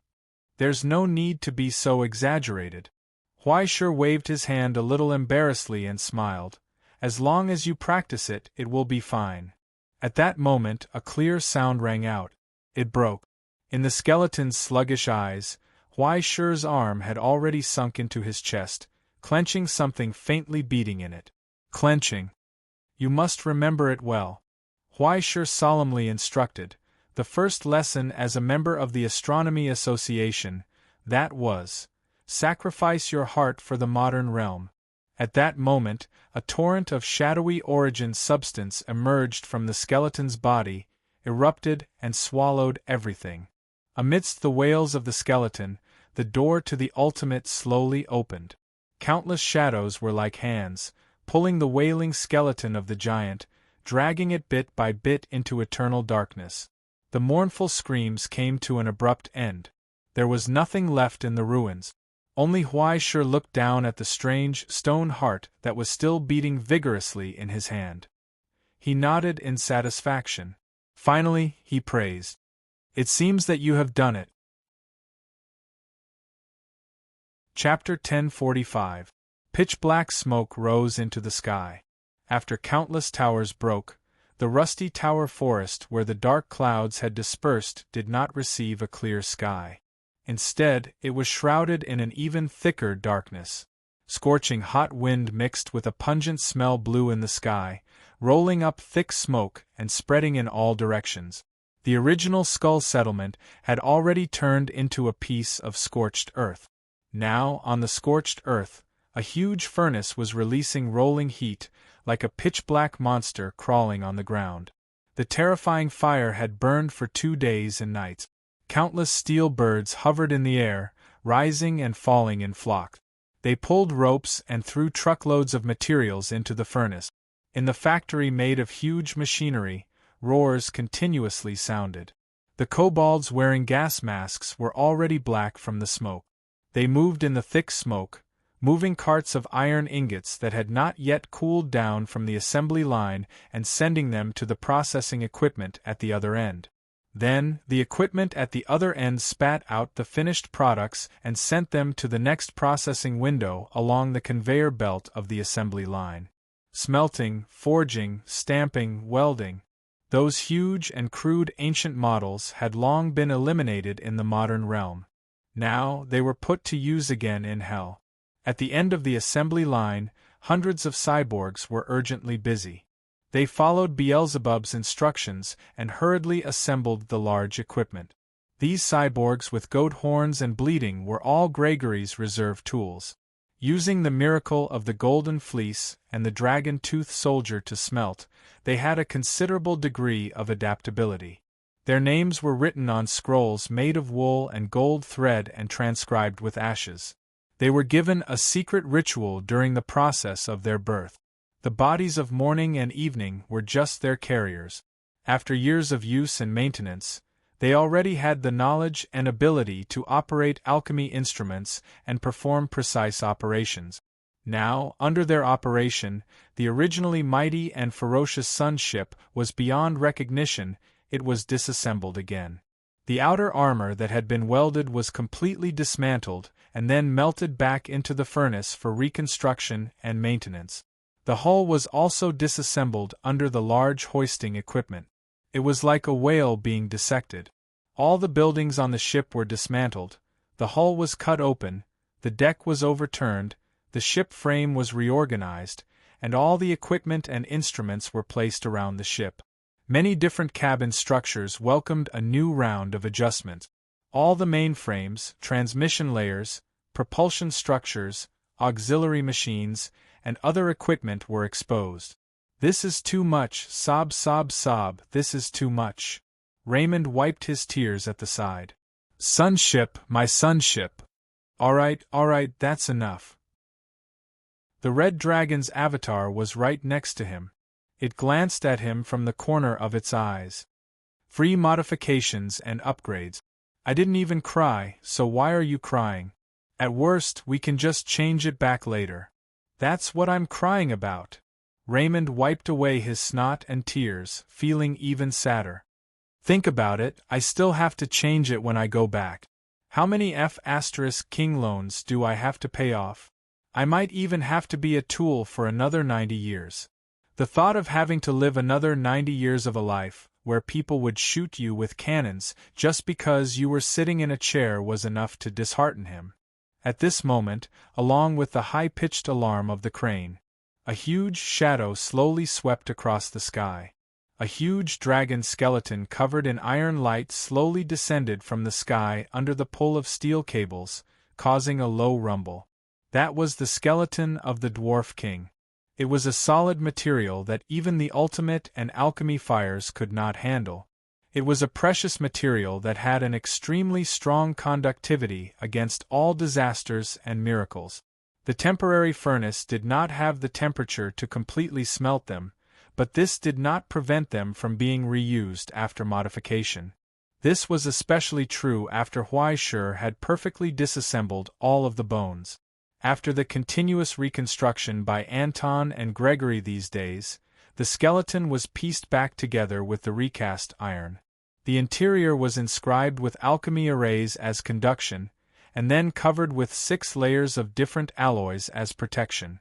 What was finally formed was the brand new keel of Sun's ship. Other than this, some of the nerves and blood vessels were also preserved under Gregory's suggestion. After being processed by alchemy, this part of the material replaced the original composite cables, reducing their need for high-precision chips and instruments. The conduction efficiency was even better than before. After all, it was the former dwarf king.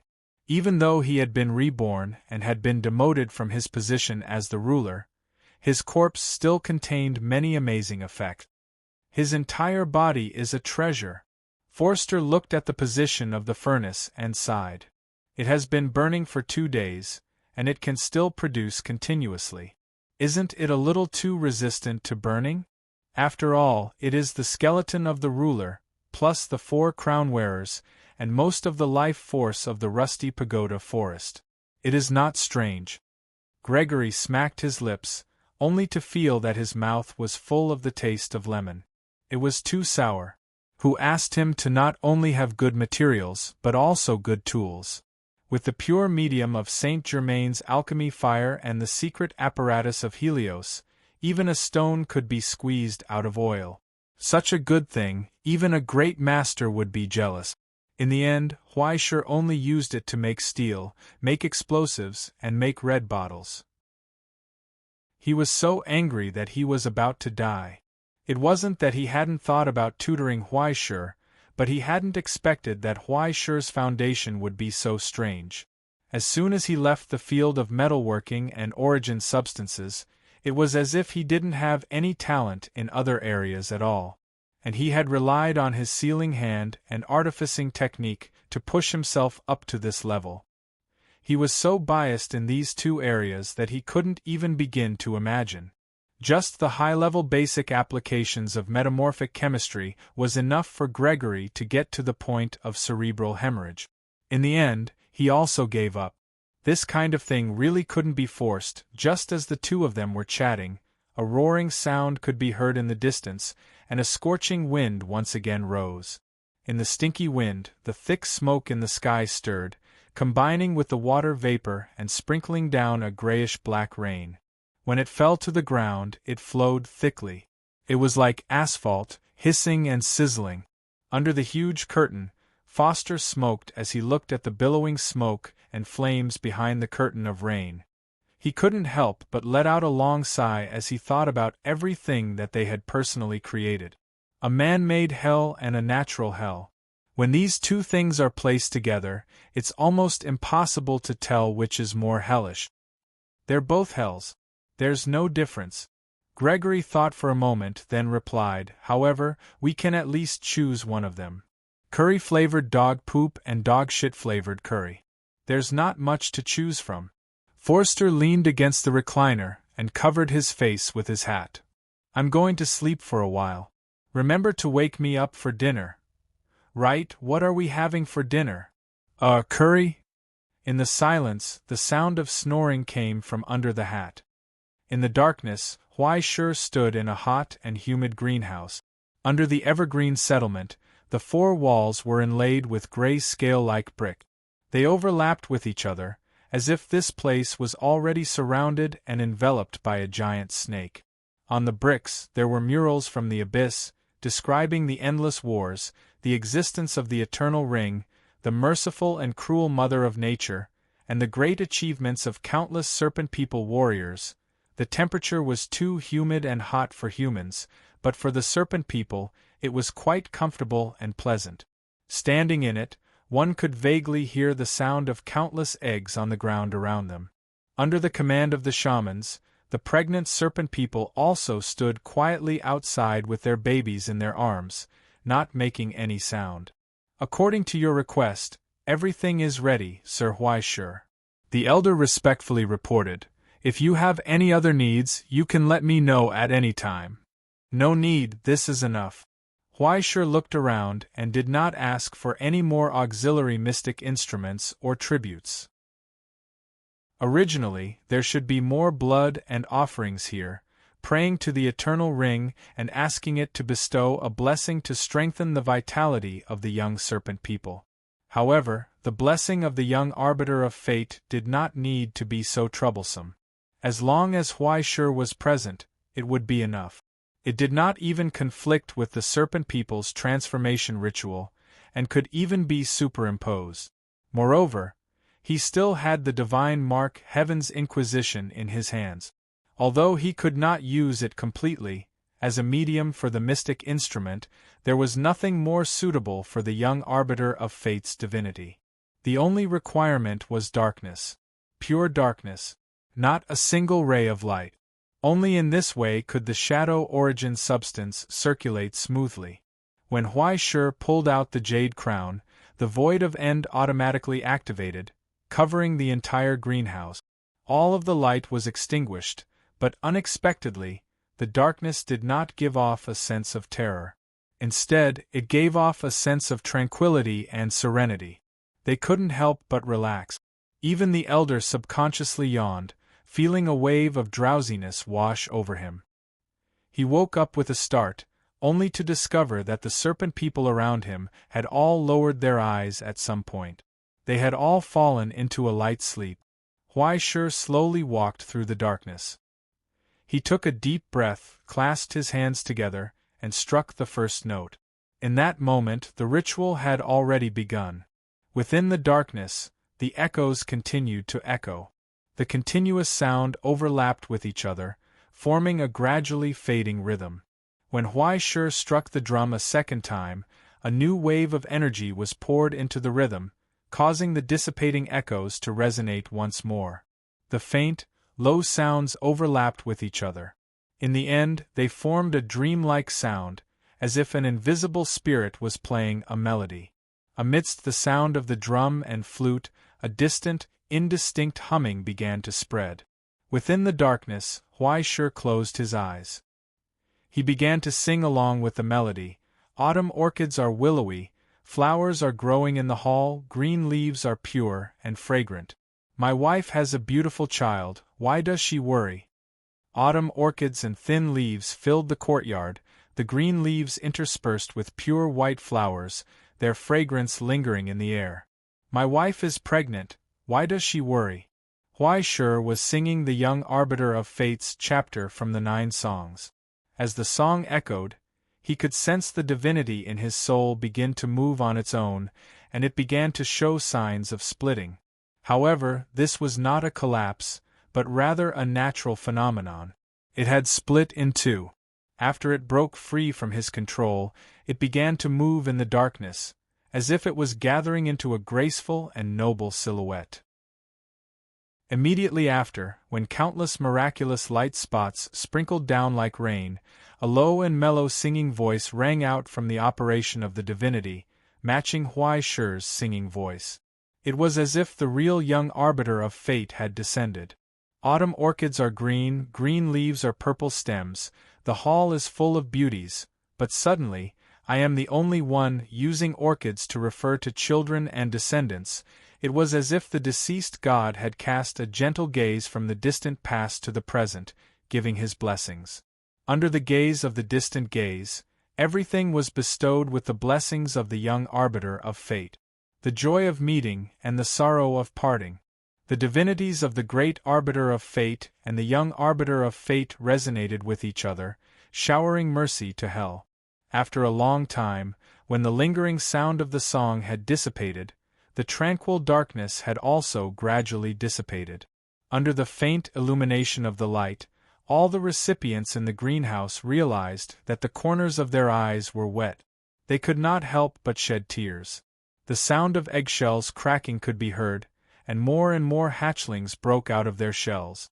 They lifted their wet noses and sniffed the hot and humid air. There was also the fragrance of the orchids that was gradually dissipating. The sound of chirping was fragmented. It was full of vitality.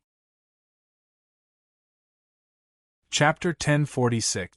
The elder paced back and forth in the greenhouse, holding up the swaddled infant. He discovered that the faint grayish-black color had all faded away, turning into a pure white. Under the blessing of the young master of life, The impure origin substance was purified again after being cleansed by the secret ritual. Even some of the young Nagas that had been slightly deformed had returned to normal. Huai Shi himself felt refreshed. The pressure brought on by the continuous battles and the damage to his soul had also disappeared. He had gained a new understanding of his control over divinity. He was ashamed to say this, but this was the first time he had used a blessing ceremony that was common to the young master of life. It was even close to becoming an industry. He had never experienced anything like this before. But when he came back to his senses, he couldn't help but think, if the young master of life's blessing was the same as baptism, then did this mean that he had become the godfather of a few hundred Nagas? In other words, the moment these Nagas were born, they would be considered as non-believers of the Bahamut cult? In his daze, his hand subconsciously trembled, as if he felt a gaze of approval from the abyss. It was so meaningful. Then a green light flashed above his head. The fleeting light condensed into the shadow of a scale, then disappeared again. What was that? Huai Shi raised his head in shock. Before he could see clearly, he heard the sound of kneeling and kowtowing. The greenhouse was dead silent. The Nagas were all prostrated on the ground, piously worshipping. Huai Shi almost jumped in fright. What's going on? It's a blessing, Your Excellency Huai Shi. The elder kowtowed in ecstasy, his eyes almost popping out of their sockets as he stared at Huai Shi. You have received the favor of the merciful mother of cruelty. The ring of eternity has specially blessed you. Verdant symbol, it was a symbol of nobility among the Nagas, equivalent to the eternal ring's crown bearers. Unless one was the chief of a large settlement, or a warrior who had experienced tens of thousands of battles, it was extremely difficult to receive the favor of a ruler. Then why was it suddenly given to him? Huai Shi scratched his head. He only understood half of it.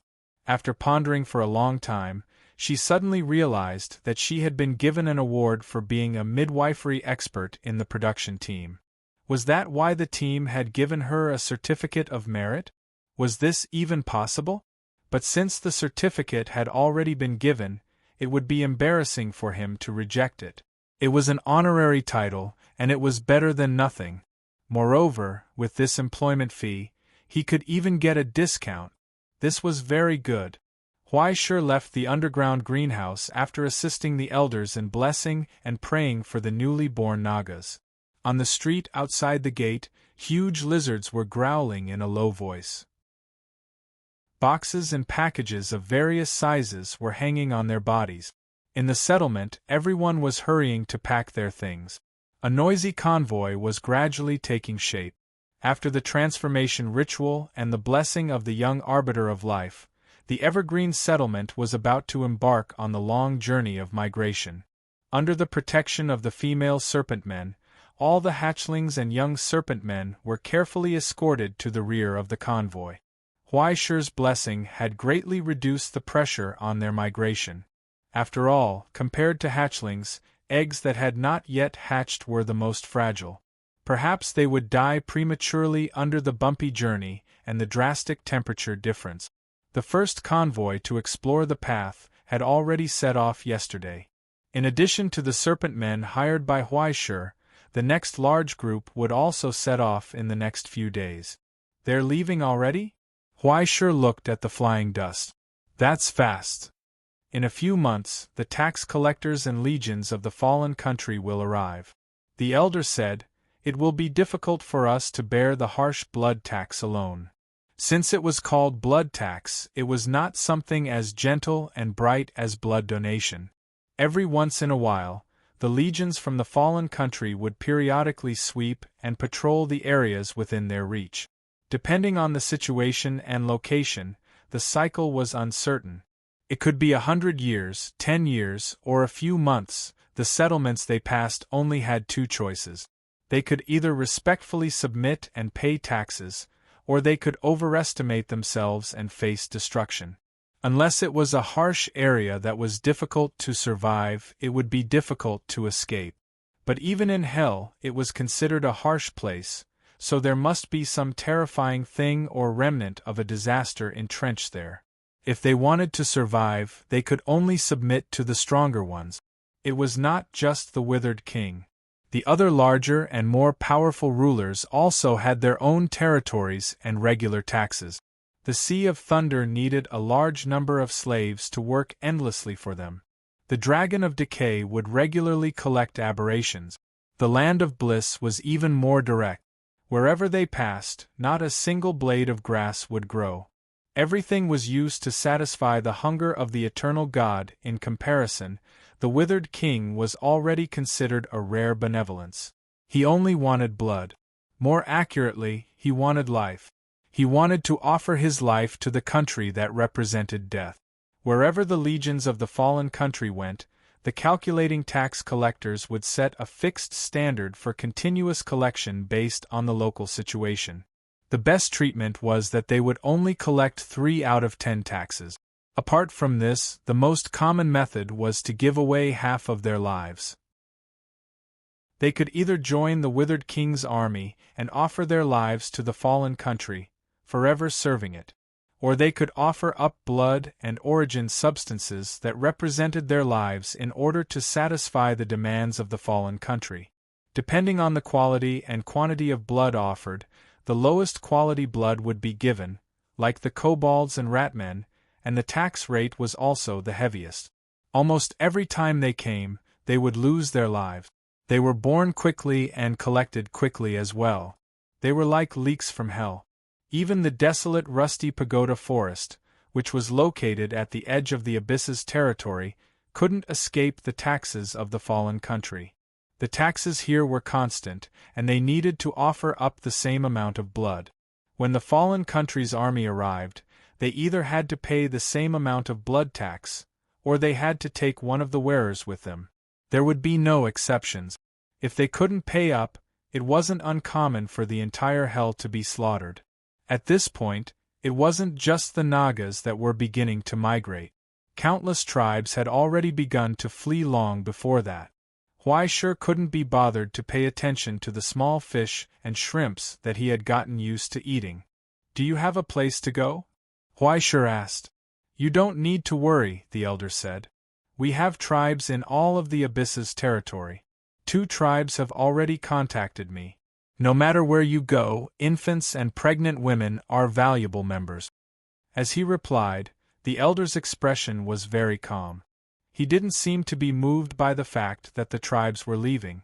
It wasn't uncommon for the Nagas to migrate. By nature, they wouldn't stay in one place for too long. Once a tribe had too many members and could no longer survive, they would split up on their own and begin a new migration. In addition, they would often be hired by the leaders of the Abyss's territory to do battle. Gathering and parting were common. The cold Nagas did not fear death, nor did they care about parting. As long as the laws and the eternal ring still existed and they could return to their homeland after death, they didn't care about anything else.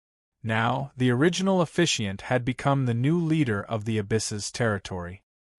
He replaced the elder hired by Huaishur and continued to lead the migration of the new tribe.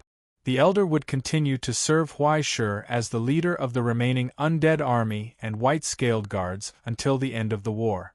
Not only that, he now shouldered a new mission: to recruit more tribes for Huaishur. Too much money was annoying. There were too many spoils of war to use up. After completely destroying the settlements of the 5 crown-bearers, Huaishur naturally took over all of their belongings, including their lives, including the treasury. In addition to a large number of rare materials and treasures, the most abundant items were all kinds of disaster coins and equivalent items that could be used between hell. For Huaishur, these things had no use other than melting them as outer armor. All of them were rubbish.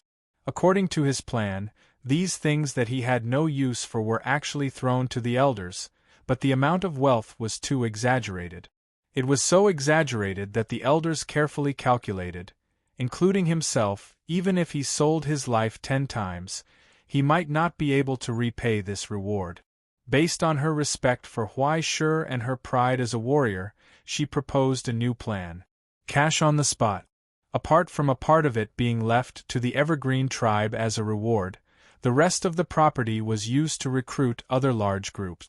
So far, there were a total of 4 Naga tribes in the neighboring depths that responded to the Elder's call and were willing to work for Huaishur. With the Elder guaranteeing their credibility and loyalty, Huaishur was not worried about trouble. Not to mention that he had now been conferred the title of Verdant Mark. For the Nagas, he was simply a heroic figure and a spiritual leader. Maybe there would even be an additional morale boost. Huaishur simply left all these things to the Elder to deal with. Not long after the blessing ceremony ended, he had already returned to the modification workshop of Sunship. After a complicated rinse and elimination of the outer layer, Huaishur finally changed into a set of light clothes. After walking into the airtight room, he skillfully dug out a can of happy water from the fridge. He could finally rest. He slumped on the chair like a salted fish and took out his phone, wanting to check the update. But when the screen lit up, he realized that there was no signal in hell. And he had already finished reading all the previous updates. Half of them were even leave slips. Huaishur frowned. This dog author wrote so little every day. He only wrote 70 to 80,000 words in a month. Isn't it too much to touch? Next time, I'll tie him up and send him to hell to write. You're back so soon?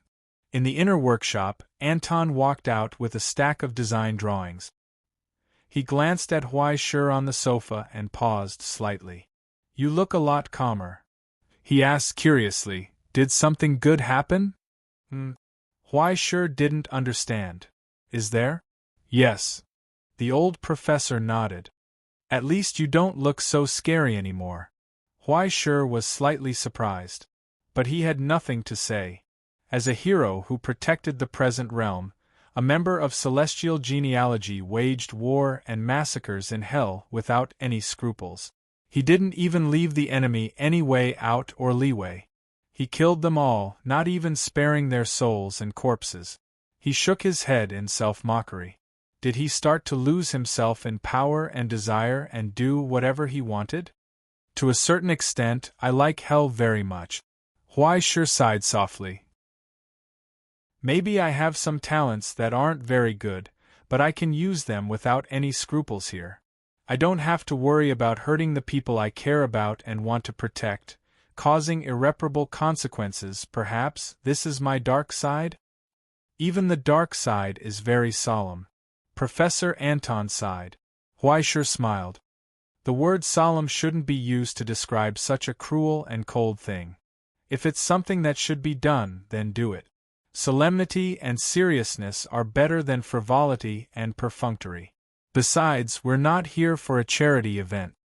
Professor Anton replied calmly, Alchemists always say that miracles and disasters are equivalent, but I think that mercy and cruelty may also be the same. No one can be perfect. Huaishur, you don't need to feel any pressure because of this. Huaishur was stunned for a long time after hearing this. To be honest, I thought Professor Anton would blame me. Why would I blame you? The old professor was puzzled. You didn't do anything wrong. Hearing your assurance, I feel a lot more relaxed. Huaishur breathed a sigh of relief and closed his eyes. It seems that I can sleep well tonight. No, you can't. Professor Anton had already put on his external walking equipment. He turned around and stuffed a lot of things into Lucien's hand. Take these things. You have to come and work for me. What? Huaishur was stunned. The internal stress of this batch of finished parts is a bit high. You have to eliminate it. Among the models marked here, there are a lot of unqualified parts that need to be melted down and reworked. Time is a bit tight. I'll give you 2 hours to finish it. Huaishur tried to shirk the work. If alchemy can solve the problem, can't you find Gregory? Alchemists do everything based on their feelings. He has already broken 2 batches of crystal plates. This is the last batch. Don't you worry? Anton glanced at him and said seriously, If you ask me, this is your dark side, Mr. Huaishur. You have to learn to say no to laziness. A real man never needs to rest. And Huai Shi was still holding on to the slightest hope. And the lathe's cutter head is broken. You have to make a set of cutter heads first. Anton urged, don't dawdle. I need it urgently. In silence, Huai Shi looked at the mountainous pile of work in front of him. He began to think. Was it too late for him to implement an 8-hour workday in hell? Thanks to the Pygmy King's remains rewarded by old undead iron, the progress of the sun ship's modification had been greatly improved, saving Huai Shi and the others a lot of work. Pure natural, pollution-free, it could be used directly after being modified. It also filled in the gaps of a large number of materials.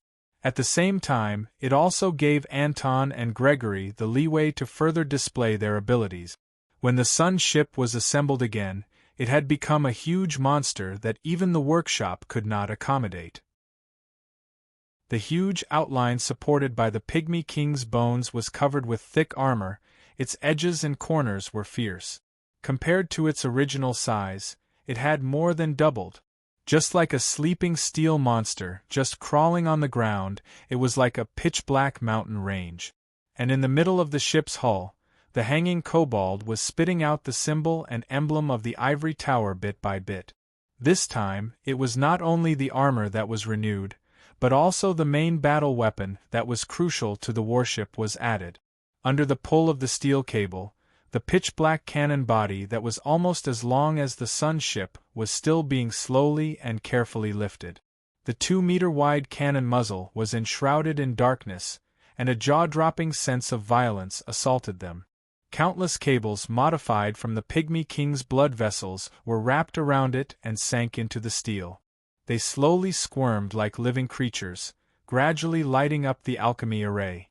After 4 tests and confirming that the connection was complete, and that all the arrays and instruments were operating normally, everyone in the observation room could not help but cheer. Unfortunately, due to the scarcity of energy, they could not fire a goddamn cannon to celebrate. There was also no big toy for them to blow up. Suddenly there was no such feeling, but it still feels a little empty. Huai Shi walked around the wide deck twice. He felt that compared to the standards of the Abyss Development Bureau, the current firepower was still not enough. Should we get a few more close-range cannons? Or just add 2 more auxiliary cannons? No, we don't have enough equipment. Professor Anton shook his head. I've calculated the load capacity of the Red Dragon. Now, just the origin deflection shield alone takes up most of the computing resources. The fire control radar's chipset is too outdated. Also, the flight control system is still the same version as the Car of Destiny. It can't support more expansion interfaces. This was only the most important part now. It could not be helped. They lacked everything. There was almost no damage monitoring, and emergency repairs were basically done by hand. A complete sun ship's conventional combat form required at least dozens of crew members to divide the work and coordinate. Now, it was basically controlled by Beelzebub and Huai Shi's large group. Radar, fire control, power, communication. Every one of them was a bottomless pit of resources. I can think of a way to solve the firepower part. Professor Anton sighed. But before solving the problem of the components, the modification progress can only be like this. A transit station? Huai Shi understood. In hell, other than the unreachable supply base, there was actually another place that could solve their urgent problems. An institution left behind from the Utopia. Due to the deep backflow and the hasty retreat, a large number of equipment and instruments were abandoned in various hells. There was no lack of precious materials among them. Even if they were only recovered, disassembled, and reused, it could greatly enhance sun ship's combat ability. After some calculations, Forster had already planned a new route. This was their next destination. Depth 51, Samara's third communication center. And before that, it was time to deal with the most important spoils of war. In the silence, everyone looked at the iron box on the table. The last remains of the Dwarf King. The heart of rock iron. Chapter 1047. The four sides of the metal box were engraved with mysterious symbols, and the rope of sorrow was still wrapped around it. Wisps of black smoke and sparks continuously floated out from the gaps between the chains, making the entire item appear both sinister and strange, as if it was a box of disaster that imprisoned a demon. In reality, it wasn't that far off. After Gregory had set up layers of defenses, Huaisher carefully unlocked the rope of sorrow. The moment the origin substance armor was unlocked, the dozens of mysterious symbols on the metal box began to shatter one after another. Immediately afterwards, everyone felt a wave of confusion wash over them. It was hard to breathe. This was the origin substance that had undergone a qualitative change after being tempered by the Sea of Thunder. It contained the power of destruction and calamity. The heart was beating. However, every time the heart in the box pulsed, everyone felt as if their hearts were about to stop beating for a moment. In just a few short days, the seal that was enough to imprison the person wearing the crown was about to completely collapse. Under the suppression of the steel and crystal, the rock iron heart continued to pulsate. The sound of friction was loud and clear, and sparks flew everywhere. Even just looking at it would cause one to feel dizzy. Their souls trembled in fear. Out of everyone present, the only one who wasn't affected was probably Huaisher, who had undergone a qualitative change. Its pulsation was unable to extract his soul at all. On the contrary, the pure light of origin substance was able to restrain the power that had been born after the solidification. After a short period of observation, Huaisher sensed that something wasn't right. He moved closer. He squinted his eyes and examined it. There was actually a small crack in the right side of the heart. "What is this?" Huaisher asked. "It seems to be damaged?" "That's normal. The reason this heart has been able to survive for so long is because it has been constantly extracting life force from the rusty tower to support itself during its dormant period," Gregory concluded. "Right now, it has already been awakened. As long as it continues to pulsate, it will passively extract origin substance and life force from within 100 kilometers to repair itself. This is the Gnome King's instinct. Our sealing and suppression won't be able to stop it. Instead, it will cause it to be consumed even faster while resisting the sealing. There's no way for it to be preserved for long, and the mysterious symbols connected to it will also be completely destroyed." "Then what should we do?" Huaisher scratched his head. "It's a disaster if we let it out, but it's also a hot potato if we keep it. If you can't use it, no matter how powerful you are still trash. Actually, it's very simple to apply it," Gregory suggested. "Just let it return to its own body. Just find a place to stuff it in." In a brief moment of silence, everyone looked at each other. In the end, they all looked behind them at the same time. Raymond was engrossed in his meal. Inside the rice bowl, Raymond felt the temperature of the air suddenly drop, as if something was wrong. He raised his head blankly and saw a few pairs of eyes glowing with a strange light. Subconsciously, he shuddered. "Hey, why is everyone looking at me?" He scratched his head and was amused by his own guess. "It's impossible to stuff such a big toy in my place, right? It'll break, ha ha ha ha ha ha ha." In the long silence, Raymond laughed until he couldn't laugh anymore. His smile gradually disappeared. "F***ck, are you guys serious?" He subconsciously shrank back a little, wanting to find a place to run, but Forster, who had appeared behind him at some point, had already pressed down on his shoulder. It was like an iron clamp. "Good things." The chief engineer comforted him. "It's all good things. Isn't it because you don't have this thing, so I want to make it up to you?" Gregory, who was eating melon seeds at the side, advised. "It's always right to make up for whatever you lack. Besides, other than you, no one else is suitable." Huaisher spread his hands. "Why don't you do it yourself?" Raymond widened his eyes and said in a trembling voice, "Isn't your ultimate quite good at pretending to? You still have a celestial fault." The core of the ultimate is not connecting the inside and outside, but sealing it. Even if it can be put in, this thing is useless, and can only be refined into a pile of scrap metal. Huaishur explained, the compatibility rate between the celestial fault and the dwarf king's heart is not high, and there is still space left for the Nautilus. Besides, I don't have any experience, do I? I have to find something to try my hand at. Then you should find someone else. Raymond was horrified. Why are you looking for me?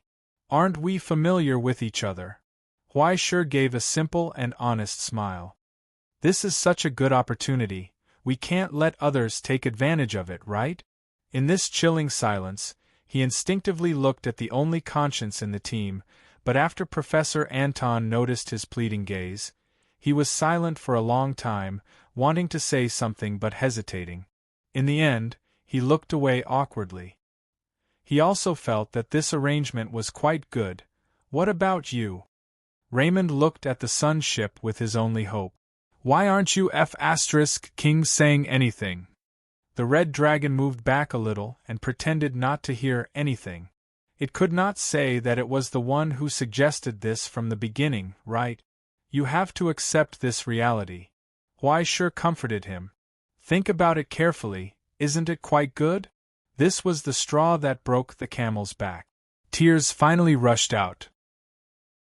In fact, Huaishur's arrangement was not purely out of persecution. Well, at least 60% of it was not out of persecution. Instead, it was because Raymond was too suitable. To put it simply, this was just a heart transplant. If it were anyone else, they would have to undergo a removal surgery. However, Raymond did not need it at all. He did not have this thing decades ago. The stone heart that the Eye of Nightmare was responsible for transporting to the ruler, Evelit, was a precious essence nurtured by the mountains. It could heal all wounds. However, there was only one stone heart. Raymond and the Red Dragon had two. If one was saved, the other would have to die. Raymond chose to leave the future to his friends. When the Red Dragon brought him to the ivory tower, his body had already been completely eaten up by the rancher's curse. The transformation of the Eternal Road's stigmata saved his life, but at the same time, he and the Red Dragon could share the same life under the connection of the stigmata. It happened to be the opposite of the other ascendants of the Eternal Road. He had become an accessory of the car of destiny. Now, a chance to save all of this was finally in front of the Red Dragon. Could not say no, because after I install it, Raymond will become at least 2.6 meters tall, and it will be even more difficult to find a girlfriend in the future and reject it, right? Why would he want a woman? A real driver never needed that kind of thing. Women will only affect our driving speed. As long as I drive fast enough, my girlfriend won't be able to catch up to me. It was decided. Come, I'll hold his hand for you. Hurry up. 2 hours later, the Crimson Dragon's armored arm pulled its driver over and pinned Redmond, who was still struggling and crying, onto the operating table. Then, Huaishur skillfully covered Redmond's face with gauze that was soaked in tranquilizer. Afraid that it would not be effective enough, he added a lot of his own poisons and curses. Soon, Raymond's eyes turned white, and he gradually lost his strength. Before he completely lost consciousness, accompanied by the illusion of countless girls waving goodbye to him, the last thing he heard was Huaishur's crazy laughter and the roar of a spinning chainsaw. 2 days later, at noon, endless yellow sand flowed silently in the scorching hot air, and burning ashes slowly fell from the sky. And in this dead and desolate world, a huge door slowly opened. A passage from the depths of the abyss opened, and a tide-like army instantly covered the entire land. In the sky, strange birds spread their wings and gathered into an overwhelming dark cloud. The army from the fallen country majestically marched into the world. But when he looked around, there was nothing in the vast expanse of yellow sand. It was empty. Only desolation and death. Wrong place. The vanguard at the front, the solidifier, frowned and suddenly pulled the hunched navigator up. His 5 fingers tightened. You bunch of trash, you can't even find the wrong place. No, I didn't. Under the tattered gray robe, the navigator waved his 3 arms with difficulty and squeezed out a hoarse voice. I swear, I didn't find the wrong place. The tree map shows this place, this is it. You're telling me that this is the Rusty Tower Forest? The solidifier's face pulled up into a sinister smile. Are you kidding? Or is my brain muddled, and I can't tell the difference between this broken sand and the tower? I don't know, I really don't know, the navigator cried. Xing Chen's instructions can't be wrong, we've already arrived at the designated place. It shouldn't be like this, Crack. With a crisp sound, the struggling navigator's body suddenly tensed up. Then, like a puppet that had lost its strings, it collapsed and stopped moving. The solidifier coldly threw the rotten meat in his hand on the ground. The snake crawling on the ground was already unable to endure the hunger and thirst, and instantly pounced on it. Soon, only a patch of rapidly drying blood was left on the yellow sand, and there was no trace left. The solidifier turned around and respectfully came to the side of the chariot and reported in a low voice, "Lord Hades, please give me a little more time, no need." Behind the curtains of the chariot, Hades stood up and lifted the curtains. He looked at the dead world in front of him, and his expression gradually turned cold. "We didn't go to the wrong place," he said. "This is the Rusty Tower Forest, there is no mistake." As if to prove his words, the scorching wind swept up the dust and sand that covered the sky and earth, revealing the ruins that were buried underneath. The collapsed tower was like quartzite that had been weathered for thousands of years. The moment it was touched, it collapsed into a patch of gray sand. In the dead silence, no one spoke. Only the sound of the wind blowing through the world that had died once again was loud and shrill, as if mocking laughter from afar. "Are you warning me? Why sure. Are you showing off your power?" Hades bent down and pinched the scattered yellow sand in his hand. His expression was gloomy and curious. "Or are you trying to hide something?" He pondered in silence. He felt as if he had finally grasped something in this abyss. What was it that made a person of the realm so reluctant to part with it? It seemed that more clues were needed. After a short moment of silence, he slowly grinned, revealing a strange smile. The blessed land, the corrupt order, the purgatory workshop master, and those guys who were beaten so badly by celestial genealogy that they couldn't raise their heads, finally, informed the Golden Dawn. Didn't they want to pay back? Hades looked down at the dust on the ground that looked like ashes and smiled coldly. "Now it's time." Chapter 1048. All myths and legends had a crucial link to the creation of the world. The source codices of all lineages also had this crucial part. It would determine the composition of the stigmata and the foundation of miracles, as well as how to understand all things. Whether it was the sleeping gods, the gods wielding axes, the existences moving on the surface of the water, or the giants sucking the milk of cows in the cold winter, in essence, they were all describing the process of all things flowing out from the pillar of divine essence. No matter which one it was, the process was not much different. In the chaos, a power appeared. After breaking everything, the clean rose and the turbid fell, forming a magnificent world of the reality. All things operated in an orderly manner. But many myths did not mention it. In fact, it was the same for the destruction of the world. It was not much different from when all of this was created. When all things came to their final end, everything that had been sublimated would be solidified and destroyed in hell, and the huge reality would be torn apart. When countless fragments fell into the abyss, the so-called hell would be formed. Those light, empty, and insignificant things would gradually peel off and float in the shallow water, while the miracles that solidified into disasters would fall into the deep ocean.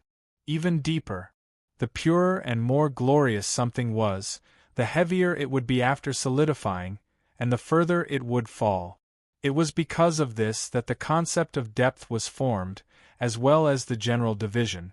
Humans used the quality of disasters or miracles as a yardstick to measure the abyss formed by the endless hell. The deep zone, the withered zone, the dark zone, the quiet zone, and even the many strange bottom of the abyss, and at the top, the place of eternal light surrounded by countless shattered borders, the reality. After unifying all of these existences, the entire world was the most real and complete appearance. Once, during the most prosperous period of the utopia, when the development of hell was the most popular, the places where human footprints were spread out were the existence of the deep zone today. The bronze eye clearly divided the many hells by depth, discovering countless ruins, relics, large groups of hells, and even barren domains. At the same time, all outposts and exploration bases were built in this deep zone. But in fact, if understood in the way of oceanography, all of this was just the upper layer of the sea of hell. The shallow zone. This was where the light of reality shone. At the same time, it was also the place with the most remaining life force and life.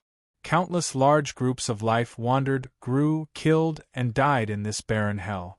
However, they were unable to provide for the survival of true predators and behemoths. In the withering zones, however, there was no longer such a gentle environment. More calamities spread across the vast depths, leaving no place for the weak to stand. At the same time, it was also the battlefield and territory of many rulers. As for the deeper regions of the dark abyss, they had long been shattered by the war. Countless massive hells collided with each other, brewing endless calamity and destruction under the will of the rulers. The lairs of many rulers and behemoths were built here. This was because only the depth of this place could support the hell they were in, as well as the calamity and power they contained. Their existences were too heavy, and the essence of disaster they held was too great, so much so that this power had instead turned into invisible shackles that shackled them to a deeper level. Only when the tide from the silent area came, could it float up to the range of the realm of discovery. Otherwise, he would have to give up most of his power and send down his incarnation. Or, he would simply be damaged and stranded like the Twilight Village. As for the deeper regions of the silent area, they no longer had any clear structures. Even the rulers of the dark abyss did not want to come into contact with the endless sea of chaos. In that pure chaos and darkness, who knew how many strange existences and terrifying things there were? After suffering an unexpected loss, the former utopia could only choose to give up further exploration and withdraw all of its forces. The only result they brought back was a speculation and hypothesis called the bottom of the dark abyss. In the deepest regions of the silent area, there were dozens of strange domains that would even corrode and wither away their natural enemies. If there was a bottom in this endless dark abyss, then it must be the foundation of hell. It was not until the traveler Chuhai personally verified it that its existence was finally confirmed. The prophecy left by the former president, the 24 elements of destruction, was also built on this existence. The shadow rancher of the gods, the Pied Piper, the embodiment of chaos and destruction, and the crystallization of all abyssal wisdom and demonic hopes, Bushuan, they were all born from it. The appearance of the Golden Dawn was also influenced by it. And according to Russell's speculation, even the gray-robed man himself had mastered some kind of power under the arrangement of the former president. But everything was hidden in the past, and no one knew. Now, under the surging of the deep tide, the behemoths of the dark abyss began to rise again, and endless undercurrents filled hell. Within it, there was a small ripple that was quietly spreading out. It was like a stone smashed into a boiling pool. Just like that, the ripple called Huai Shi stirred up a wave of the dark abyss under the push of the jesters.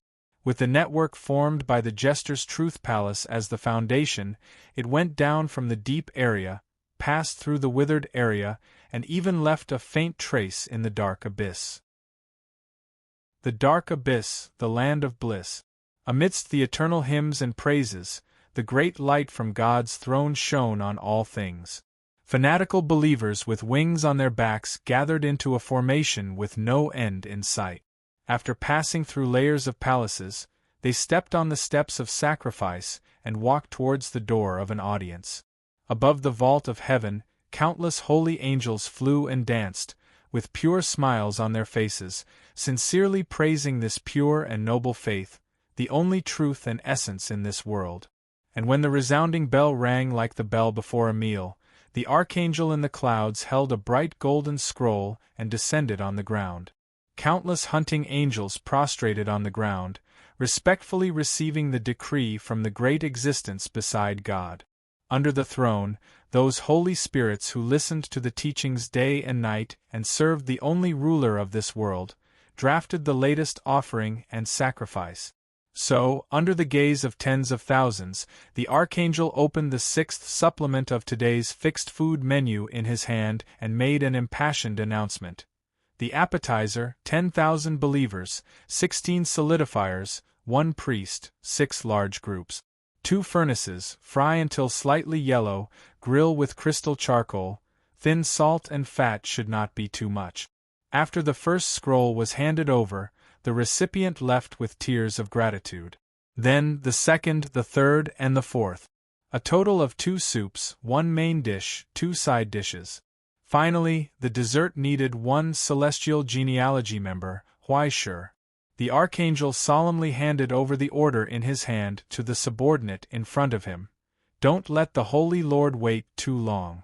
Praise the Lord. Praise the great King. The king of the legion who received the order was moved to tears, holding the scroll with both hands and solemnly promised, I will offer the Lord a clean meal. Very good, go. The archangel nodded with satisfaction.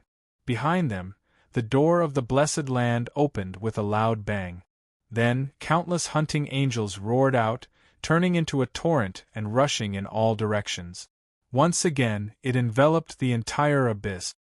What is this? In the dark abyss, the land of bliss, a surprised voice came from the palace that was filled with moans and wails. On a gorgeous throne inlaid with jewels and beautiful jade, a man covered in a layer of gauze covered his mouth and screamed in surprise. What is this? What is this? The archbishop of the corrupt order, the ruler under Bushuan, who was known as the host of the banquet, had stars of longing and joy in his eyes at this moment. He hugged his chest with his hands and moaned excitedly, where did this little flower come from? It's so lovable. Right in front of him, the monsters kneeling on the ground held up the scroll in their hands, showing him the images sent by the jesters. The priest in yellow pointed at the figure in the middle and introduced, Why sure, male, 18 years old. Oh, it's a delicate flower. The host of the banquet shouted in surprise. Behind him, the strange mummies that were immersed in desire and revelry cheered in unison, Delicate flower! It needs patient care. The host of the banquet emphasized solemnly. So, the mummies roared, Care! The priest was stunned and hesitated, but the jesters are. I don't care about the king reward. The host of the banquet sneered. A bunch of unromantic dead ghosts, how would they know what love is? The mummies roared, Make love! I like him very much. The host of the banquet sucked his fingers and stroked the figure on the scroll in a daze. Go, bring him to me, beauty is only worthy of the strong. Yes. The mummies praised fervently. In an instant, dozens of priests prostrated on the ground and promised solemnly, Yes. Just as the priests were about to leave after receiving the order, they were suddenly called back. There's more. The host of the banquet pointed at the scroll and said, Forget about the remaining 3 old dishes. Bring back the one next to them too.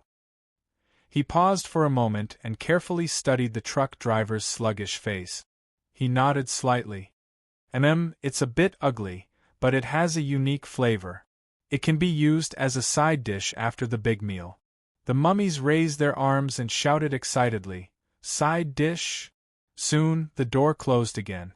From the palace, the never-ending revelry began once again. At the same time, in the depths of hell, in the thick fog that was filled with strange precipitation, sewage flowed. Countless shriveled corpses floated in the sewage. A pitch-black factory was constantly rumbling, producing day and night. Countless chimneys that pierced into the sky like a forest spewed out an endless stream of thick smoke. However, as the signal from afar arrived, the factory rumbled and shrank strangely, quickly turning into an incomparably huge fortress. The foundation of the fortress rose rapidly, and strange metal legs grew out. Together with the caterpillar tracks, it gradually disappeared into the distance amidst the rumbling.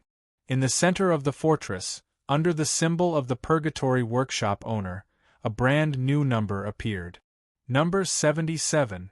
Today, the silent workshop owners joined the hunt. It wasn't only here, it wasn't even limited to the Golden Dawn, the Blessed Land, or any other place.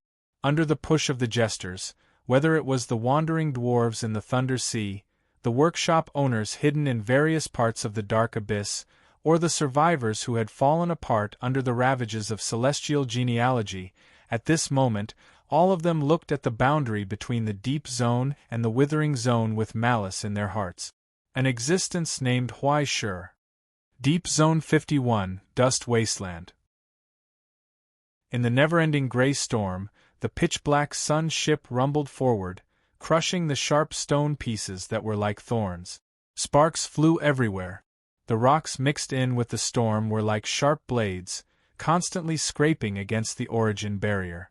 However, very quickly, under the guidance of the deflection field, the rocks flew behind the barrier like fish caught in an undercurrent, disappearing without a trace. "Isn't this very fast?" On the bridge, Huai Shi praised. "In just a short day and a half, we have already crossed 4 hells. At this speed, we will reach the 3rd communication center in 2 days. The premise is that no one blocks the way," Raymond reminded weakly. Now, he was leaning on his enlarged version of the captain's seat, like a giant bear being forced into a baby carriage. Now, this guy's height had swelled to 2 meters, and it was still growing at a rate of at least 10 centimeters per day. According to Gregory's estimation, the results of the surgery were quite satisfactory. When Raymond and the rock iron heart were completely fused, his height should be fixed at around 2.9 meters.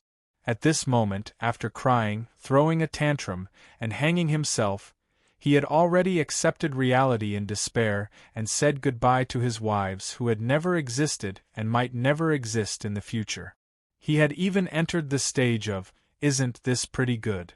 It was indeed pretty good. However, when he spoke, his voice was still weak, and there was a trace of sadness in it. "If I were a jester of the abyss, I would definitely not let you go. That kind of thing, what are you worried about?" Huai Shi calmly cracked the melon seeds that he stole from Gregory and spat them all over the ground. "We are running so fast, he won't be able to catch up for a while. Besides, hell is so big, can a person jump out of the wilderness and slash me?" Before he finished speaking, everyone's face in the bridge had already turned green. "You better shut your crow's mouth. Aren't we teammates? Why do you want to stick the flag into a dead end?" After fully experiencing Huai Shi's ability to walk backward, they no longer dared to doubt the mysterious power of the East. But this time, before they had time to pounce on Huai Shi and cover his mouth, a piercing alarm sounded. The radar was screaming in a high-pitched voice. The unknown disaster reaction was close at hand. Immediately afterward, an unfamiliar voice sounded from the bridge. "Excuse me, is Mr. Huai Shi here?" Chapter 1049. "I'm not here," Huai Shi answered without hesitation. "I went out today." For a moment, dead silence descended on the entire bridge. Even the Red Dragon's alarm stopped abruptly. Everyone widened their eyes in shock. Forster's shotgun was already loaded in an instant. 2 prayer deer hunting bullets were ready to go. They just had to wait for the enemy to report their names. "Haha, people in this realm are still so interesting." That calm voice reverberated through the bridge. No, to be precise, It reverberated through the entire interior of Sun's ship. "Please do not make a big fuss over me. Right now, I am right in front of you. Please stop your ship in time, or else." He paused meaningfully.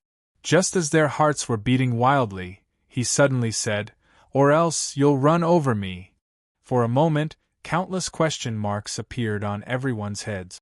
Why would someone say such a cowardly thing in such an arrogant tone? Is this a joke? "I'm not joking. Please hurry up. It's not easy for me to find you," the helpless voice said. "Really, I'm about to run over you. Please stop quickly." In the silence, Raymond looked at Huaishur. Huaishur reached out and gestured for him to stop. The premonition of death did not appear.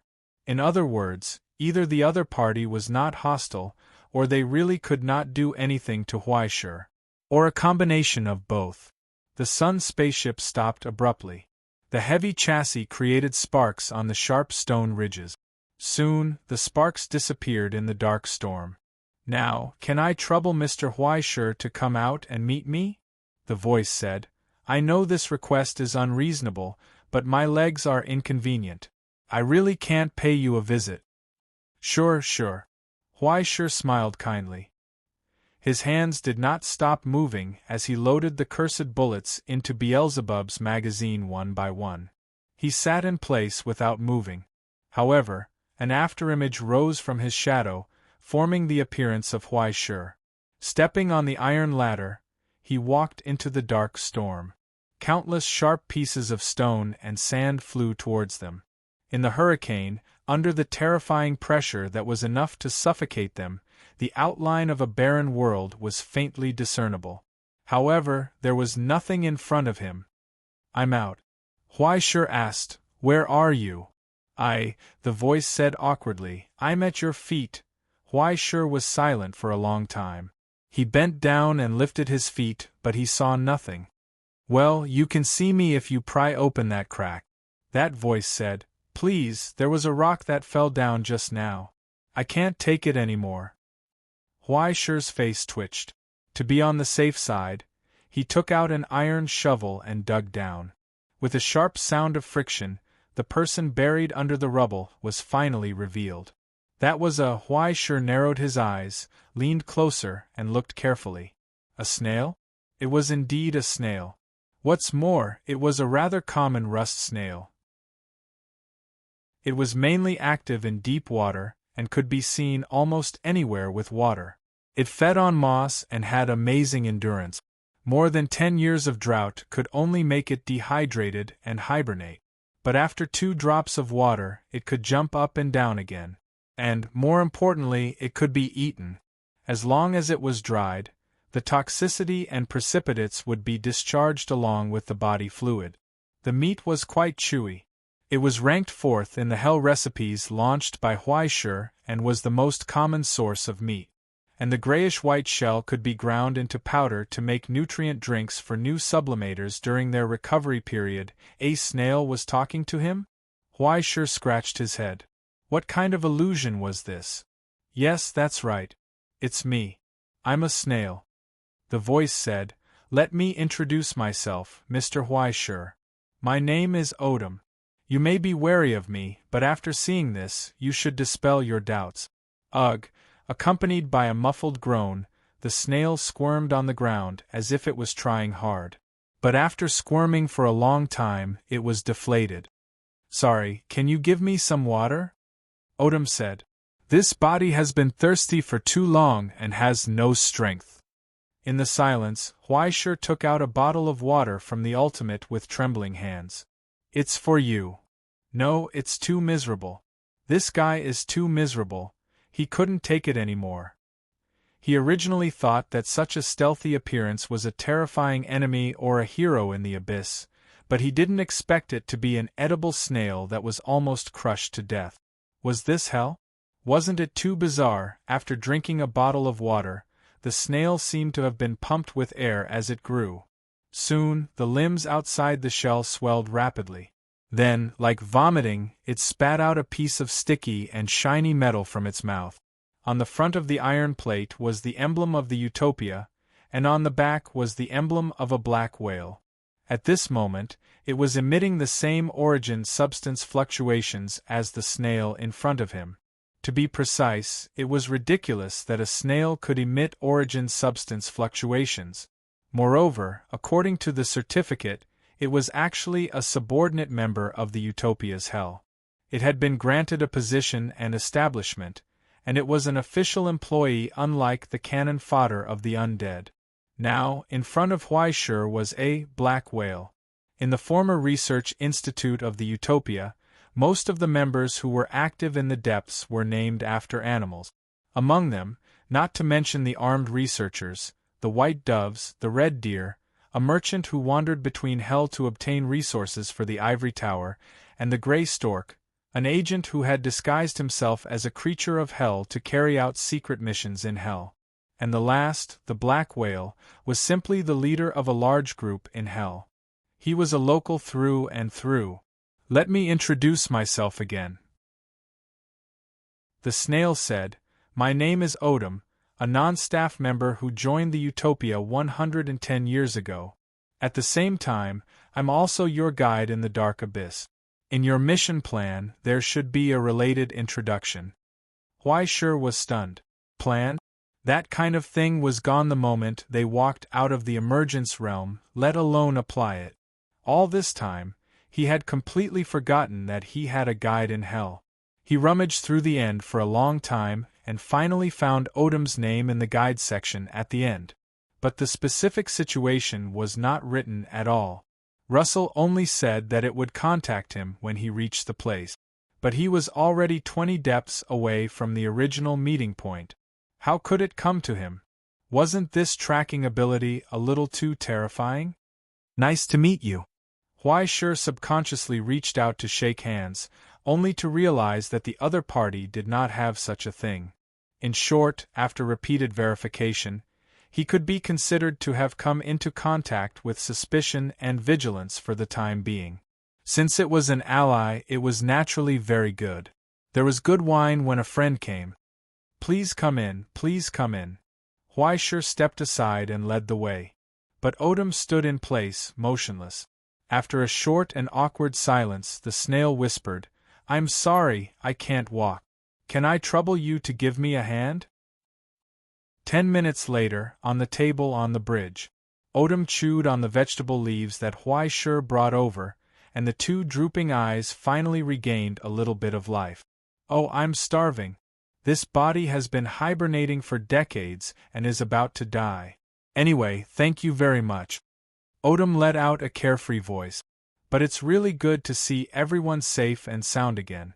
After all, the pursuit of the ministers was a little worrying." Again? Huaishur felt that something was not right. This. Actually, we've met once before." Odom coughed. "But that time, before I had time to speak, you pulled out my shell and threw it into the pot. If you ask me, my taste is actually not very compatible with curry. You should try boiling it. After boiling it, everyone said that it's very fresh and tender. It'll taste very good with some salt." For a moment, the corners of Huaishur's eyes began to twitch. It was hard to understand. So, he had unknowingly eaten an ally?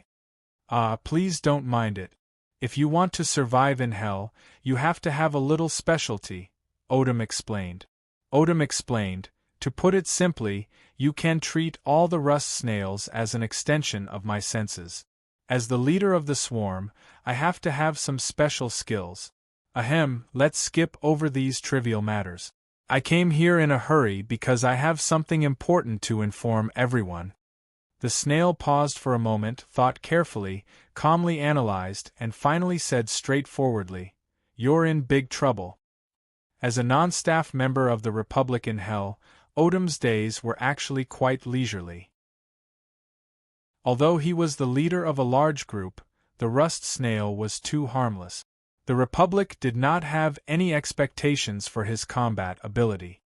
He basically acted as an intelligence source for the Republic and regularly reported what he had spied on through the rust snails. He did not ask for anything in return, nor did he want to use this to obtain anything. He was the kind of volunteer who worked for free. In any case, he had nothing to do. As long as the rust snail was not completely extinct, there was no possibility of it dying. In the entire deep zone, there were always one or two of them wherever there was water. Moreover, they laid tens of thousands of eggs at once. They were resistant, durable, and tenacious.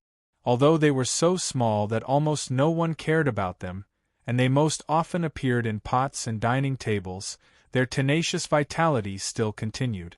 Even hell could not erase them. In this long and endless life, if one did not want to completely degenerate into an ignorant beast or be driven crazy by boredom and dullness, one had to find some entertainment for themselves. And for more than 100 years, the biggest entertainment in hell was probably celestial genealogy. Later on, after the Republic was gone, he was not affected much. He lazed around for decades until Russell contacted him again and entrusted him with the job of a guide. His instincts told him that there would be new entertainment this time. Sure enough, celestial genealogy had never disappointed the snail when it came to causing trouble. Even if there was an accident midway, he could always sense the traces of Huai Shi and the others through the rust snail's perception. After the crash, not only did these guys not suffer any setbacks, but they were like bandits who had broken out of prison and wild dogs that had escaped from their leash, setting off a bloody storm in hell. And now, because of Huai Shi's existence, the entire deep zone and the withering boundary were in chaos.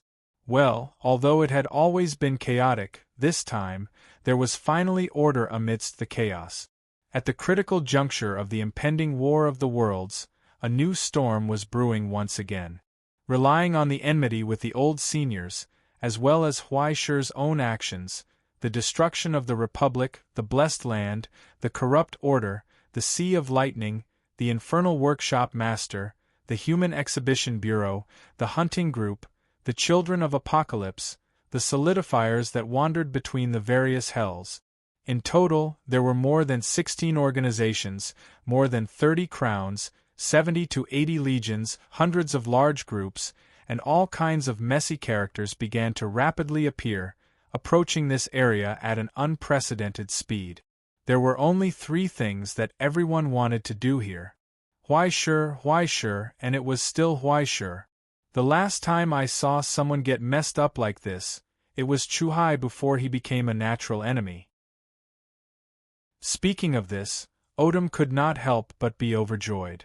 Just thinking of such a good such a dangerous thing, I couldn't help but rush over. For some reason, Huai Shi smelled a terrible aura from his guide. The aura of a fun-loving person. You're just here to watch the show.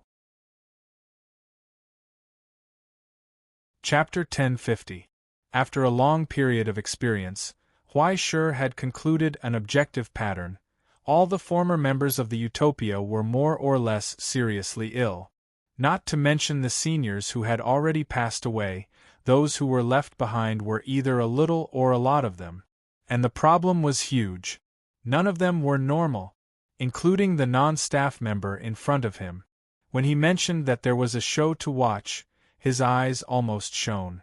Ahem, although we came here for fun, as a guide, I should still advise you to pay attention to your safety, be wise, and return home in time. Seemingly aware of his gaffe, Odom coughed twice and tried to put on a very serious look. I can provide a safe shortcut to help everyone return to the present realm. Don't worry, it won't be long. By this time tomorrow, you can have lunch in London. Although he said that, the abstract expression of the snail was already filled with an expectant look of don't go, please.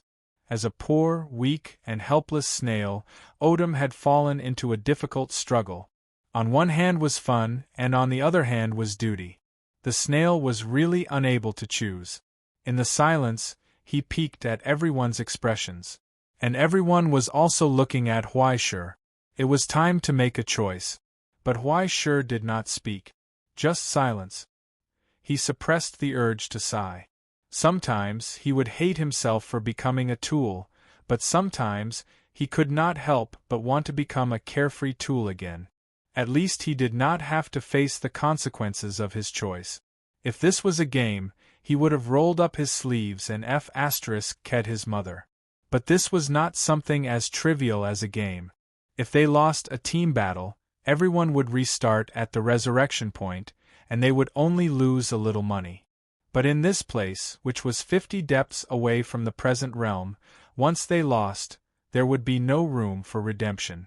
Professor Anton, who had great trust in him, Gregory, who had returned to hell after decades of herding sheep, Forster, who was originally living a peaceful life in the Iron Crystal, Raymond, and the Red Dragon, who were willing to sacrifice their lives for their companions. If he rashly advanced, everyone might die because of their own choices. But if they were to turn back just like that, where would their future and mission be? Sorry, I want to give it a try. Huaisher sighed and told them, if you want to vote on this, I won't stop you. I have no objections. Forster raised his hand while smoking. I'm fine with anything. Anyway, I'm herding sheep everywhere, Gregory said. There's no difference. I still have loans to repay. Before Raymond could finish, he coughed awkwardly. I mean, if you don't mind another bad debt, I don't mind. Then let's do it. Anton put down the stainless steel coffee cup and said slowly, Where in the world would you run away with your tail between your legs before the enemy comes? I'm already here. When he spoke, the old professor looked calm and tranquil like a retired engineer who was chatting with someone about where to go for a walk after supper. He lowered his head and peeled the shells of the melon seed. His wrinkled and speckled fingers were as steady as a lathe. He pinched the thin and fragile kernels out of the cracks and threw them into the coffee foam. In the dense heat, the kernels floated silently and swirled with the undercurrent in the cup. It's time to make a decision, Huaisher, Anton said. This is your responsibility. So, in this long silence, Huaisher let out a long breath and his expression gradually calmed down. Then let's move forward. Raising his head, he addressed the crowd. Everyone, please put the matter of luck to the back of your mind. There is no need to consider any path of retreat or stability. Because I will put everything I have on the gambling table, including the lives of all of you here. No matter what happens, no matter how many enemies there are, our plan will not change, and our destination will not waver. If anyone tries to stop us, we'll crush their bones and bunkers together. As if he could see the endless enemies in the distance, Huaisher announced softly, If hell wants to be our enemy, then we will fight to the death with hell. No one said anything. Only 4 of them raised their hands and calmly seconded the motion. From the moment they left the present realm, from the moment they accepted this mission, they didn't think about retreating. Either they succeeded and regained the afterglow of the past, or they died without a burial place and quietly disappeared in a corner. No matter which result was waiting for him in the future, Huaisher would gladly endure it. This is my answer to you, Mr. Odom. Huaisher said to the snail, Next, it's your turn to fulfill your duty. I hope we can all fulfill our mission. Of course. Of course. The water-embroidered snail waved its tentacles in ecstasy. It did not care about the hint of ridicule in Huaisher's words at all. Instead, it became even more excited. I really didn't misjudge you, Mr. Huaisher. I can be sure that you are definitely a pillar of celestial genealogy. Huaisher was amused. Is being good at courting death also considered a pillar? I don't know about other genealogies, but in celestial genealogy, isn't this a great advantage? In Odom's opinion, Huaisher's behavior was definitely the most upright in the Republic. He might even be more upright than Russell. Wasn't that the group of guys who killed their way into the abyss back then like this? As long as they could not die, they would do it. They did not even blink when fighting with enemies dozens of times their own. They dug up the graves of rulers and blew up the ruins from dozens of eras ago. After blowing up and digging up, they even had to press the guys who came knocking on their door to the ground and rub them against the ground. It was either you die or you die or you die. They did not know how to compromise, avoid, or back down. For the sake of their own heaven, they did not hesitate to create more hells in hell. It even made the monsters begin to doubt who the real monster was. This was the so-called Republic. After so many years, Odom finally understood this familiar feeling again. He was so excited that his eyes were almost filled with tears. He was extremely glad that he had made the decision and foresight back then. Sure enough, no matter how boring it was, as long as it was related to the Republic, it would instantly become full of fun. At the thought of being able to sit in the VIP seat and witness everything from the beginning to the end, Odom trembled with excitement. His appetite increased, and he even ate 1 or 2 more dishes. The degree of deliciousness had greatly increased. Then, according to the contract, I will wholeheartedly provide all the services I can to all of you. Odom waved his tentacles as if he was bowing to the guests. Until the end of the mission or the end of death. You don't have to say anything boring. Why sure ask directly, where is my enemy? Based on the current situation, in about 2 days, no, in 1 day, you will encounter the army of Blessed Land. But before that, in order to delay your advance, the corrupt order that is closest to Blessed Land has already mobilized a few of their armies to repair a new gate at the key entrance of Hell. Odom slowly moved on the table, the heavy metal in his body leaving a mercury-like trail wherever it passed, outlining the specific depth distribution map. It highlighted the city gates that were constantly being surrounded by enemies. If I'm not wrong, they will delay you here at all costs and wait for the main force to arrive. When the time comes, they will capture you in one fell swoop. As for the closest, its abstract expression became particularly subtle as it stopped in front of a city gate on the map. If you maintain this speed, you will see them in about half an hour. Then should I congratulate them? Why sure looked out of the bridge at the gray storm that covered everything, full of anticipation. After all, the prey is already in front of us. In the violent storm, a high-pitched cry burst forth. In the terrifying wind formed by endless dust and stone fragments, dozens of dazzling lights appeared. The pitch-black sun ship used all its strength to prop up a deflection shield, crushing the ground and moving forward. Tearing through the storm, breaking through the barrier, they no longer concealed any traces of their movements. The surging waves of origin substance were like the fission in a furnace, radiating in all directions. Accelerate! In the huge space below the deck, accompanied by the continuous sound of metal scraping, the silent Nagas opened their arms, and with the help of mechanical arms, put on heavy armor and pulled down their masks. Behind the goggles, their eyes were cold and gloomy, revealing the light of killing intent. They were ready to go. Compared to the silence here, the workshop behind them rumbled endlessly. Under the shouts of the shamans, huge lizard beasts walked on the transmission pedals, following the tracks that were like an assembly line, disappearing into the heavy doors and darkness. The sharp sound did not stop. Measuring, stamping, cutting, assembling, welding, loading and fitting.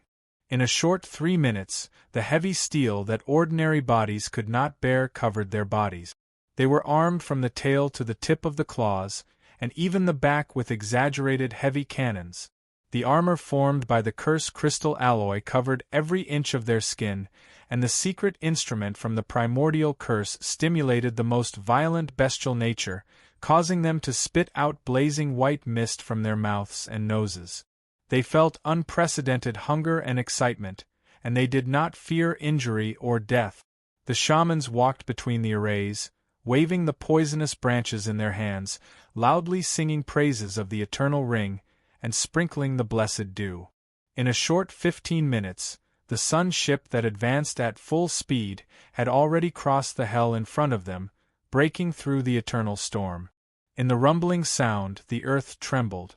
At the city gate at the end of hell, the alarm had just sounded. On the bloody bone wall, the dazed hell creatures raised their heads and screamed.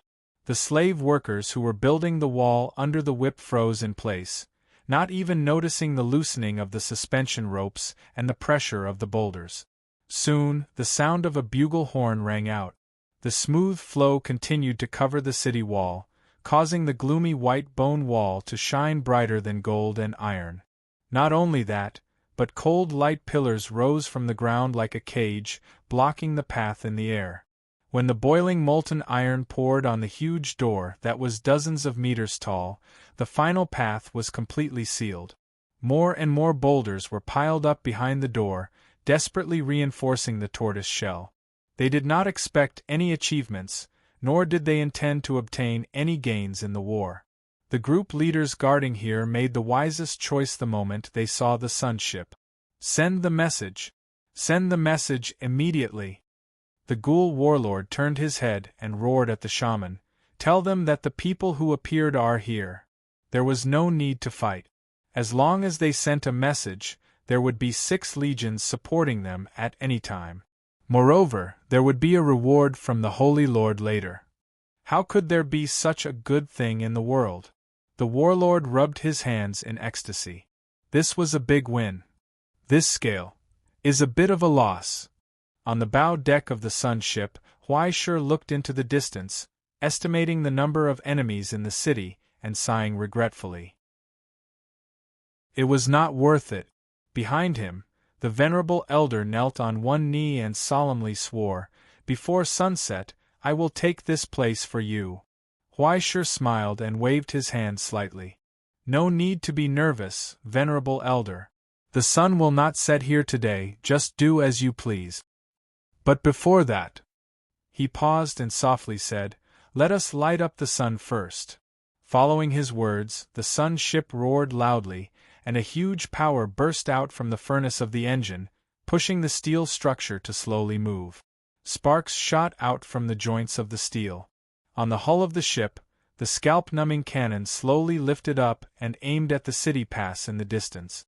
Level 2 drive, origin substance filled. The process of qualitative change was activated. Then, with a thunderous heartbeat, Raymond, who was wrapped in countless cables, opened his eyes. His eyes shot out the same electric light as the cannon. Sun ship battle main cannon, Tears of Isis. Fire! Chapter 1051. In that instant, Raymond's body quickly shriveled under the layers of coiling cables. The tall and sturdy giant instantly turned into a withered and shriveled corpse. However, under his chest, his heart was still frantically beating, bursting forth with an unprecedented deep echo. Countless cables were like bandages, wrapping around the steel skeleton and pulling him into the core of Sun ship. The iron coffin-like engine cover rumbled open and swallowed him. Flesh and blood quickly spread on the steel, from inside to outside, causing the red dragon's roar to resound in all directions. An invisible tide shrouded the wasteland and even the city pass. It was a perfect circle with a radius of 10 kilometers, a precise and perfect mathematical miracle. Apart from Sun ship that was enveloped by the circle, all living creatures let out mournful cries under the beating of the heart. Blood quickly seeped out from their noses and mouths, pulling at their souls. The invisible waves contracted inward. On the city wall, countless slave workers and even guards fell like raindrops. The mournful souls merged into the storm and entered the engine. Immediately after, the cannon began to brew. After the third qualitative change of origin substance, those solidified souls had already completely transformed into pure origin substance in the furnace, radiating with a divine radiance. It shot out in all directions. Immediately after, endless flying sand assaulted their faces. It was as if in the blink of an eye, everything had arrived at the country beside the Nile River where the sun shone brightly. There was no sound of thunder, only the sound of waves and mournful cries from the yellow sand that assaulted their faces. The melancholic sound of a flute spread out from the reeds in the distance. The sound of the river echoed in everyone's ears. Under the illumination of the illusory sun wheel that appeared out of nowhere, Isis's tears flowed in hell. The tears of the compassionate goddess washed away everything. A line of gray and black extended forward in a perfectly straight line. Wherever it passed, everything quickly collapsed into gray and black mud, dissolving into the bottomless torrent and returning to the underworld river. The stench of decay and death descended. In front of the cannon muzzle, regardless of whether it was the earth, the city pass, or even the city wall itself, as well as the guards who were affected, everything was rapidly fading, merging into the gray and black color. Only the sluggish flow of sludge was left.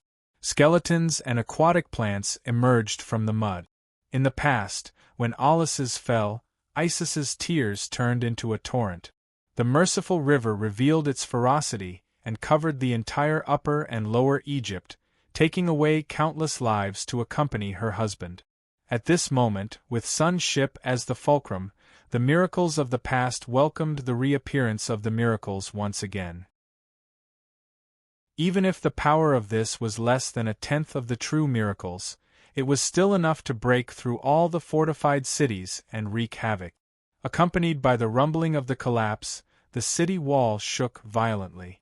A gap that was dozens of meters wide silently appeared on the towering iron wall.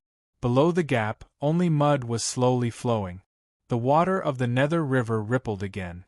The Sun's ship was moving above the river, rushing forward toward the ridiculous defense in front of it. He did not back down at all. Crash! Shockwaves sent rocks flying everywhere, and deafening noises that tore apart countless eardrums reverberated in this narrow space. Countless Infernal Realm soldiers were flung off the city walls and landed on the ground. In an instant, their bones and flesh were smashed to a pulp. Behind the collapsed city walls, the ferocious Sun ship was still intact. From top to bottom, it cast a shadow of fear. On the bow of the ship, Huaishur overlooked all of this and said without turning his head, "Now, please bring me victory. I will not disappoint you." The elder raised his head and promised hoarsely. He stood up and drew his sword, roaring behind him. After the hatch was opened, the silent torrent had already been waiting for a long time. The scarlet eyes of countless Nagas were already glowing with a cruel light. When the heavy hatch on both sides of the ship was lowered, a steel torrent covered in frost surged out. When the brilliance of white phosphorus and iron gathered in one place, it surged like a blizzard, forming an avalanche that rolled forward. A bone-piercing chill spread. In the huge space of the ship's hold, a cold fire burned.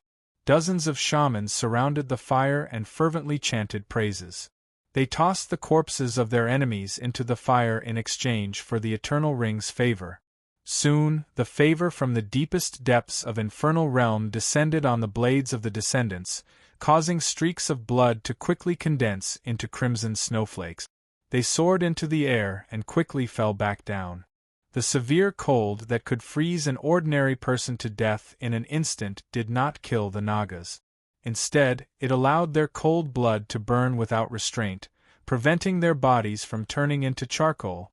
Death and winter descended on this narrow city pass. Paleness and blood quickly spread. In front of the advancing white phosphorus guards, the tough bodies and fearless fighting spirit that the ghouls were so proud of were of no use. The barely constructed terrain also instantly exploded and melted under the attack of the armored lizard's molten cannons. Unstoppable, forward, under the heavy guard of his subordinates, the ghoul warlord finally woke up from his shock. He barely managed to dispel the chill and fear that had seeped into his bones, but the hand holding his blade couldn't stop trembling. Not good. If this continues... He didn't dare to think about it anymore. He turned back and roared, "Reinforcements! Where are the reinforcements?" They're almost here." The hunchbacked ant diviner trembled as he replied. "They said, they're on the way." In his daze, the warlord seemed to hear the chirping of pigeons among the clamor and shouting. Even the pale faces of the ghouls were burning red in anger. Damn it, what's the use of having them? Reinforcements that didn't arrive weren't reinforcements. Benefits that didn't reach their hands weren't F***king benefits. By the time they arrived, their corpses would already be cold. "Why don't we retreat?" his adjutant suggested in a trembling voice.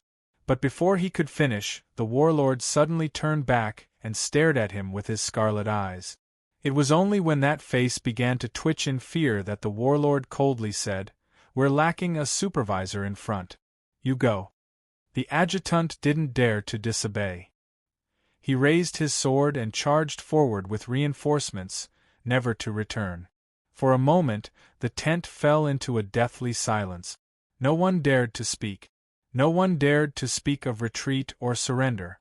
It wasn't just the warlord's ferocity, but the Holy Lord's order. Once the Holy Lord was angry. Just thinking about it made everyone's legs go weak.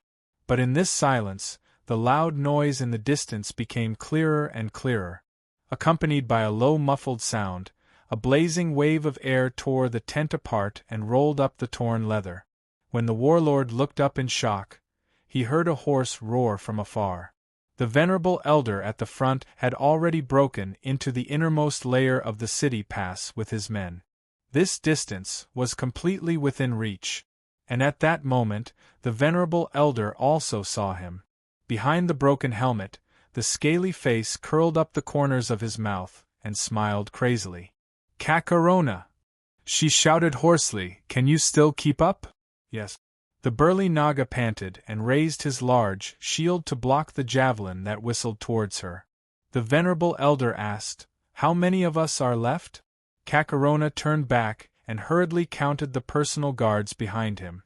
He shouted, 16. "Okay, keep up with me. Tell me when there are 6 left." The elder held the cracked scimitar in his mouth and pulled out a heavy steel spear. He raised it high and swung it down violently, smashing the skull and helmet of the ghoul in front of him into pieces. Stepping on the bones, he charged straight into the formation that was advancing towards him. It was as if a huge rock had been thrown into the waves, splashing blood everywhere.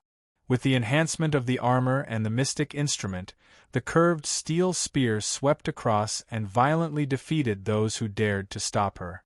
However, one of the ghouls on the ground suddenly reached out and grabbed her leg tightly, trapping her for a moment. The spear broke. Then, another ghoul pounced on her and stabbed the short sword into the gap in the armor without caring about its own safety. It pierced through the abdomen and protruded out from the back. The venerable elder roared. After crushing the ghoul on the ground with her foot, she stabbed the ghoul's throat with the broken spear and nailed him to the ground. Nailed to death. Then she blacked out. After a moment of absent-mindedness, she heard a mournful howl in the wind. The arrow had pierced through her eye socket.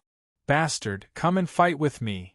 She roared and violently pulled the arrow out of her eye socket. Ignoring the blood gushing out, she took out the scimitar in her mouth and stepped forward. "Take her down!" The warlord grunted coldly and released the bowstring in his hand. He ordered his men, "I'm going to make a blanket out of her skin." Dozens of ghouls drew their swords and surrounded the venerable elder. But behind the venerable elder, her personal guards rushed forward without caring about their own safety and opened up a critical gap for her. The warlord pulled the bowstring again and aimed it at her head. The arrow whistled through the air, but this time, the venerable elder's single eye stared at the warlord's movements. She raised her arm and blocked the fatal arrow. Her intact armor was torn apart by the terrifying arrow. Only her undamaged right arm was left, holding the broken scimitar tightly. She gritted her teeth and her lips split open. Venom dripped down from the corner of her mouth and sizzled. Like a mad dog with a dead target, she charged forward. Garcarona followed behind her and instantly felt the pressure around him increase. When he turned around, he realized that there were only 4 personal guards left behind them. They were not even enough to cover them and break out of the encirclement again. "Venerable elder!" he shouted in panic. The venerable elder did not turn around. Instead, he increased his speed and stepped forward. Ignoring the people who were blocking his way, he broke free from the broken armor that was protecting him and flew over this insignificant obstacle. She pounced on the enemy in front of her. "Die!" The warlord grunted coldly and released the arrow. The fatal arrow flew out again and sank into the venerable elder's face. But in the air, her body expanded rapidly as if she had transformed into a huge snake. Atavism. She closed her teeth and bit down on the 2 broken pieces of the arrow. The snake's eyes burned with a crazy light. The warlord froze on the spot. He only felt his vision turn dark. The mournful cold light expanded rapidly and occupied his vision. Silently, amidst the clamor and shouts of the chaotic battle, the two passed by each other.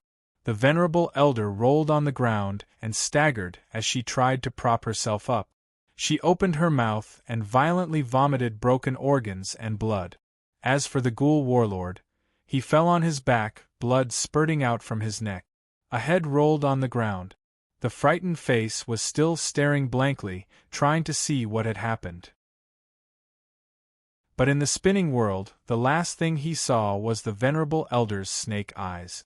And behind her, on the pitch-black outline of the sun ship, there was a figure coldly witnessing everything. The illusory light of the sun ship enveloped that person. In the darkness that quickly engulfed everything, it became the last ray of light. At the last moment, he finally came to a realization. Ah, it's the sun ship. For a moment, all sounds seemed to have disappeared. The sounds of fighting and shouting came to an abrupt end. In the dead silence, all the ghouls turned their heads in a daze and looked at the two figures surrounded by enemies in the deepest part of the city. The leader of the horde had disappeared? With Jacarona's support, the venerable elder gritted her teeth and raised the spoils of war in her hand. Still not surrendering? She roared hoarsely. The bleeding head dyed her face red, making it hard to tell whether it was the blood or her eyes that were more vivid. Countless Nagas roared excitedly. The cold wave quickly spread and enveloped the entire city. The venerable elder supported her body with all her might. Even if all the ghouls around her crawled and surrendered or were hacked to death, she still did not fall. She only raised her head and tried her best to look into the distance, until the figure at the bow nodded slightly and turned to leave. She closed her eyes in satisfaction. Chapter 1052. Half an hour later, the last ray of light in the sky faded away. A crack suddenly opened up on the ground. Strange giant worms drilled out from under the earth's crust, opened their mouths, and spat out a pitch-black array that covered the entire city pass. Countless large groups of murderous soldiers were transported by the deep worms. After crossing two depths in an instant, they descended into this endlessly stormy hell. But in the dead silence, all the soldiers sharpening their swords fell into an instant of sluggishness. Everything was silent. In front of him, there was no intense battlefield, no desperate slaughter. There were only ruins everywhere. The traces of frost had yet to dissipate, and the mud of the Netherworld River, which had melted countless corpses, was still emitting a pungent poisonous gas. Even countless corpses, everything had ended long ago. What was left in front of all the reinforcements was only a ruin full of corpses, quietly exuding the aura of decay and death. Gone, everything was gone. At the very front, the dark green plague cavalry froze where they were, looking at everything around them in shock. In the end, their gazes fell on the center of the city pass. It was a deep crack that penetrated all the defenses. It was as if a huge monster was trampling on the earth, approaching step by step, chiseling through the unreachable city pass. After violently crushing everything in its way, it went all the way to the end of hell. What was left was only a crack that spread to the end of the earth, and the storm, the hollow eyes of countless corpses had lost their luster, as if they were still staring blankly at these late reinforcements. Even the elite soldiers, who had experienced hundreds of battles, could not help but feel a chill down their spines. Were they here to hunt down the ascendants from the present realm, or had they accidentally barged into the hunting grounds of some strange monster? Where's the warlord here? Under the heavy armor covered in rust and dried blood, the Grand Knight took off his mask. His scarred face was full of ferocity. Soon, his subordinates, who had gone deep into the ruins, brought back a shriveled head. This bunch of trash! The Grand Knight's 6 fingers tightened, and he angrily crushed the head. They can't even stall for time, what's the use of having them? But even so, he couldn't dispel the chill in his heart. Less than a minute had passed since they received the news. In other words, the Ghoul Legion, which had the geographical advantage, and were the best at defending, had been completely wiped out by the enemy. By the time they had arrived, the enemy had already left. The mess left behind was a mockery to those who came later. Not only were traces of God's mark inscriptions observed at the scene, but the other party even had super heavy siege weapons, no less than 5 Nagas, and related equipment. How was this the group of jesters talking about a group of passers-by and a few celestial genealogy members who had nowhere else to go? This was clearly a large legion armed to the teeth, a super large bomb thrown into reservoirs and muddy ponds to blow up fish. If not for the fact that Utopia was long gone, he would even suspect that those lunatics had restarted the Hell development plan. Even with this, they still wanted to capture him alive? Are you kidding me? We found traces of their departure. They shouldn't have gone far. The returning sentinel reported in a hoarse voice, "Should we give chase, sir?" In a short silence, the Grand Knight did not speak. He just silently crushed the skull in his hand. After a long time, a chill appeared at the corner of his eyes. "Continue to search for traces at the scene. The rest of you, rest on the spot and wait for reinforcement." The Grand Knight coldly glanced at the rainbow light at the end of Hell and sneered, since they overestimated themselves and wanted to break into the Scar area and walk a dead path, let them struggle in vain for a while. He did not punish them for their momentary anger because of the traces at the scene. The Grand Knight was even unmoved. Coward? Could the art of war be called cowardice? This was called hiding one's claws and waiting for a good opportunity. No matter how fierce the charging formation of the Plague Knights was and how tenacious their lives were, could they fight against that kind of super-large war weapon? Stop King joking. The sentinel nodded and sent a message to his subordinates behind him. Immediately, people scattered in all directions and went deep into the ruins to search for clues. There were also supervisors who drove the slaves and servants to clean up the empty space, set up camp, and boiled water to replenish the food of the plague soldiers and warhorses. Only the priest who followed the army walked up angrily and asked coldly, "You are so lazy. Are you not afraid of incurring the wrath of the Holy Lord? Everyone is working for the Church. Do you think you are the only one who is loyal to the Holy Lord?" The Grand Knight sneered, "How about this? I will immediately break camp and chase after them. When the time comes, I will let you take the lead because of your sincerity. How about it? I will also give you this credit without taking the slightest bit of it. If you agree, I will immediately swear to the wisdom of the devil that I will never violate it." The priest's expression twitched. His vertical pupils coldly glanced at him. After a long time, he did not speak. He flicked his sleeves and turned to leave. In the same place, the Grand Knight was also silent. He looked at the priest's back. It was not the first time that this old thing was in the way. This time, there were so many ghouls sacrificed at the scene. One priest would not be missing, right? Just as his hand was quietly pressing on the hilt of his sword, a loud sound suddenly rang out behind him. The cracks in the ground cracked open again. Another huge worm burrowed into the ground.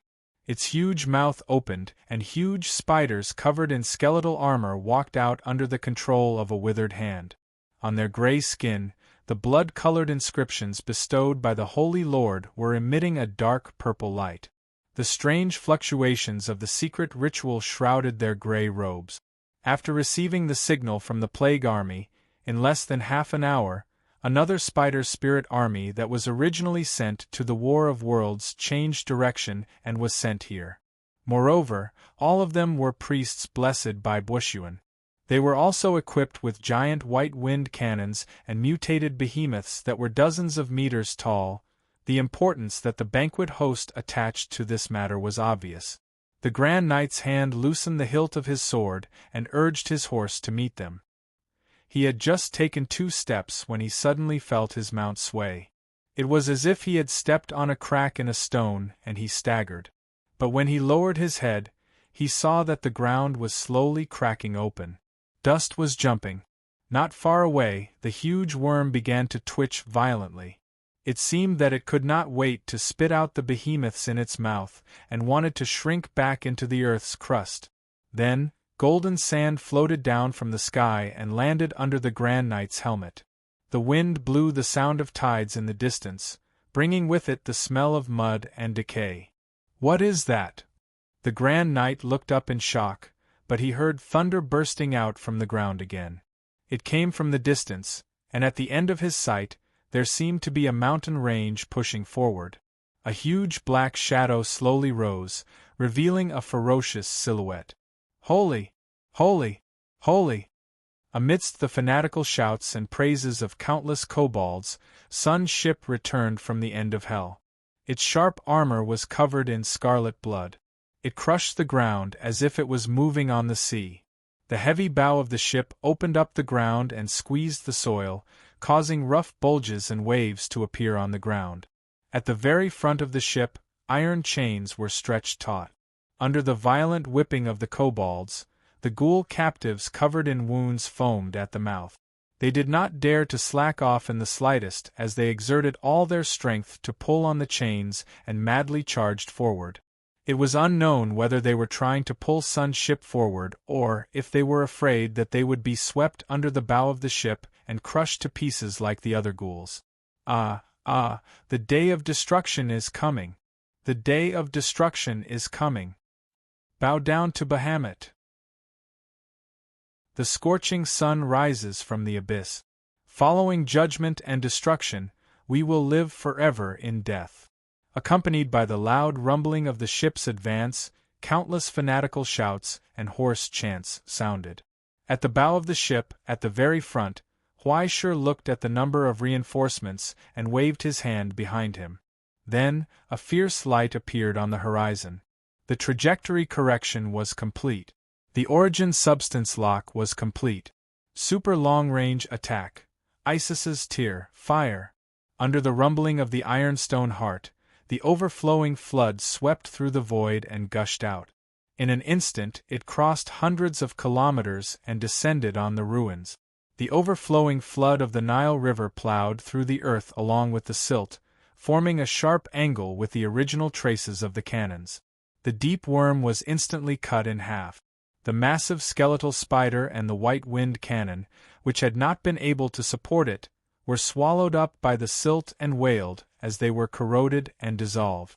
They did not feel satisfied with the results of the battle just now. Sun's ship had left and returned. Enemy attack! Enemy attack! The sharp sound of bells burst forth one after another. The plague cavalrymen who had just gotten off their horses got back on their horses at the fastest speed in their lives under the orders of their officers and gathered. However, before they could form an organization, countless black dots appeared in the haze in the sky. The flying steel birds spread their wings and swooped down from the storm clouds. Under the support of the origin substance, their wings were wrapped in the glow of origin substance equipment. They crudely controlled the ghost's sacred mark and smashed into the ground as if they were going to die together. Waves of air swept across.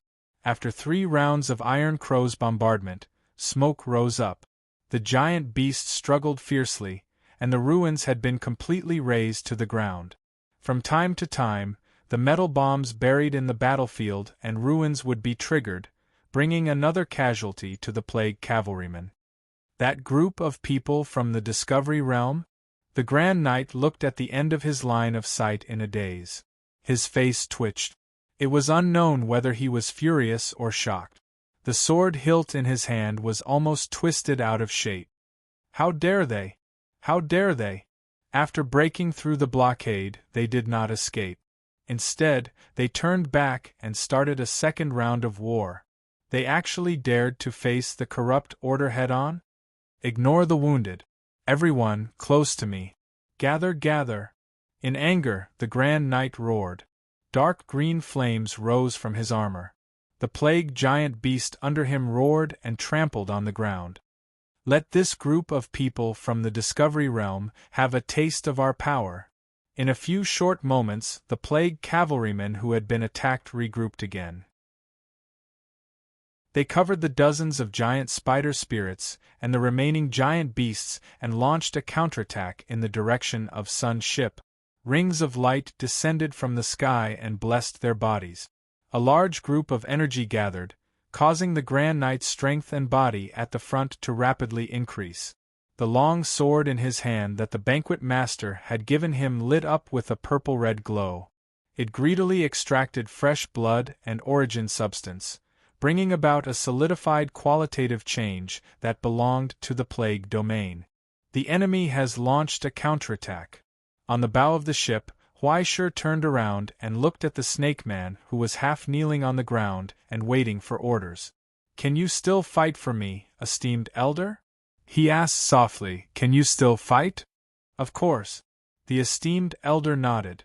Even if he had just experienced a tragic battle and suffered heavy injuries, his face covered by bandages and stitches did not waver at all. Blood seeped out of the wound.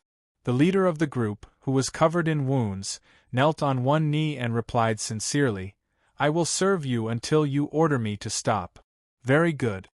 Huaishur nodded and reached out his hand to press her face. "Then go. Go and ask Hell to mobilize its army. I did not come here for peace." Under his 5 fingers, a miserable shriek burst forth. The bandages and stitches were quickly torn apart, and the broken scales were rapidly falling off. What replaced them was flesh that was rapidly healing, and blood-red crystallized scales.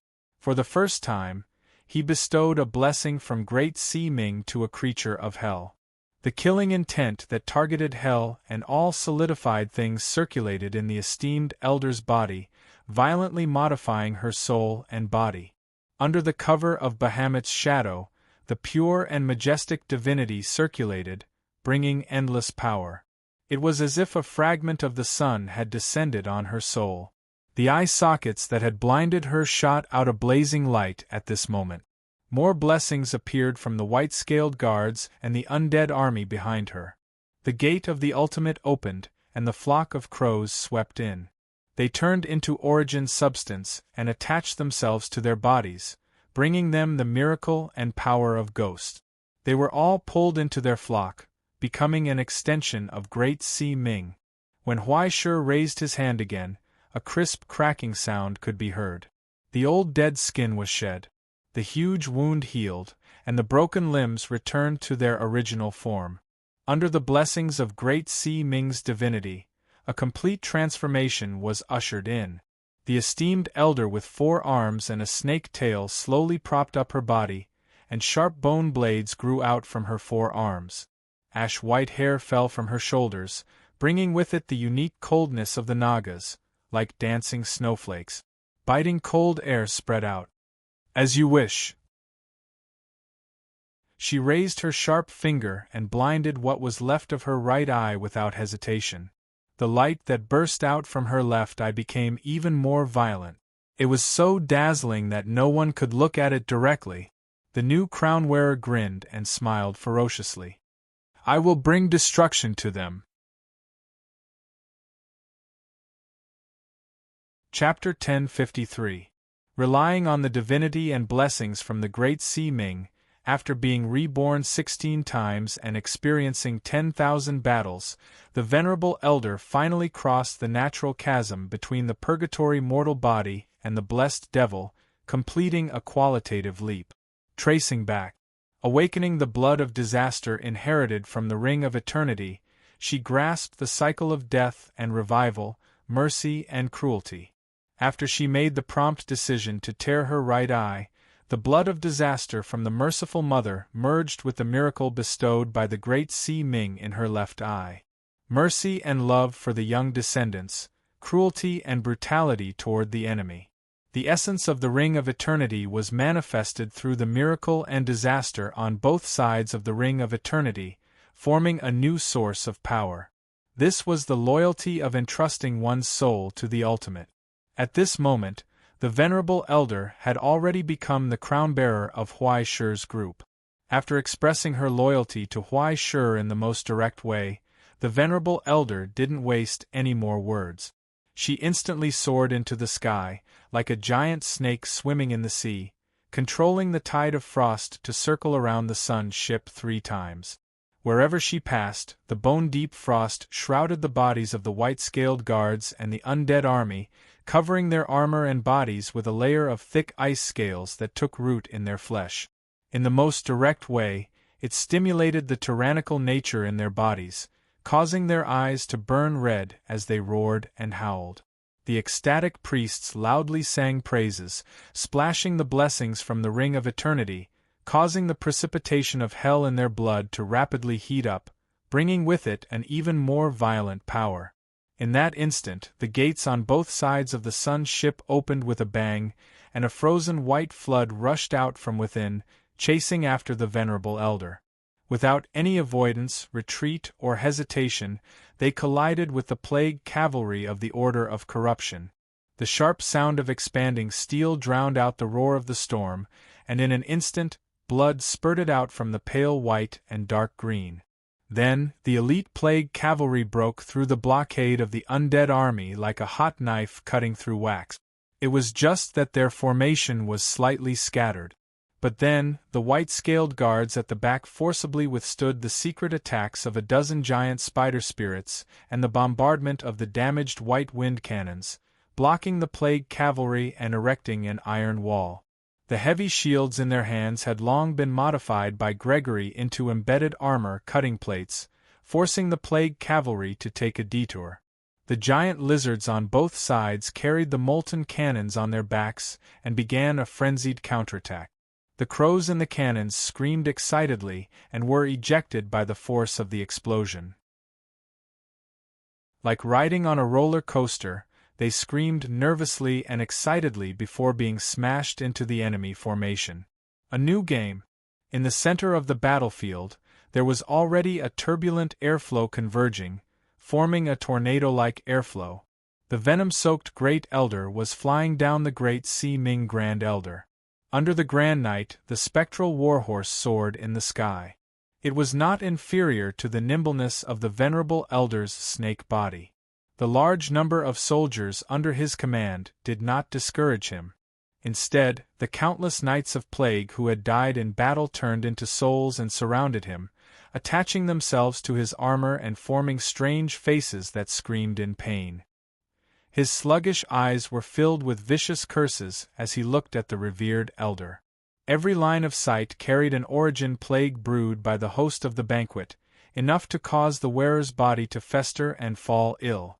And then there was nothing else, such a weak poison. The elder's bone blade slashed down, and the light in his single eye surged. How can you surpass the strength of our steel? Among her scales, countless weird flowers and sticky colors were rapidly expanding and growing, devouring the plague that was delivered to her door. Immediately afterwards, they began to emit origin substance tendrils filled with anger, pain, hatred, regret, and all sorts of malicious intent.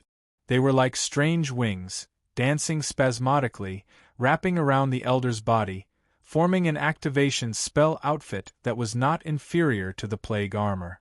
It was so strange and ferocious, but at the same time, it was extremely holy and solemn. It was as if the messenger of the gods had descended here. It bloomed with boundless light. What the hell is this? The Grand Knight who had originally held the advantage only felt his body rapidly become sluggish, and an indescribable chill appeared in his heart. Through the eye of crazed desire that was strengthened by the secret instrument of the demonic wisdom, he could easily see the essence of this power. It was also because of this that he felt a chill all over his body. The blazing illusory light was just an appearance. The true essence was the endless shadows hidden behind the light. What was dazzling was not the light, but the deep and strange darkness that was enough to stab all eyes. The shadow of the ultimate was like the sun, radiating from her body and almost covering the entire battlefield. It so generously spread anger, pain, regret, sadness, and resentment to all souls for a moment. He almost suspected that the person standing in front of him was a priest of Bushuan. but the brutality and greed that seemed to want to devour everything and turn all living things into food seemed like a shepherd blessed by a rancher. But wasn't the power that caused a large group of people to solidify and distort in an instant and fall into madness the favorite method of the Pied Piper's jester? But this was clearly a damned snake person. When did the Eternal Ring have such a good relationship with the element of destruction? In an instant, countless contradictory characteristics and discoveries made him fall into confusion, unable to understand. Was this enemy an ascender from the modern realm, or a damned monster from the dark abyss?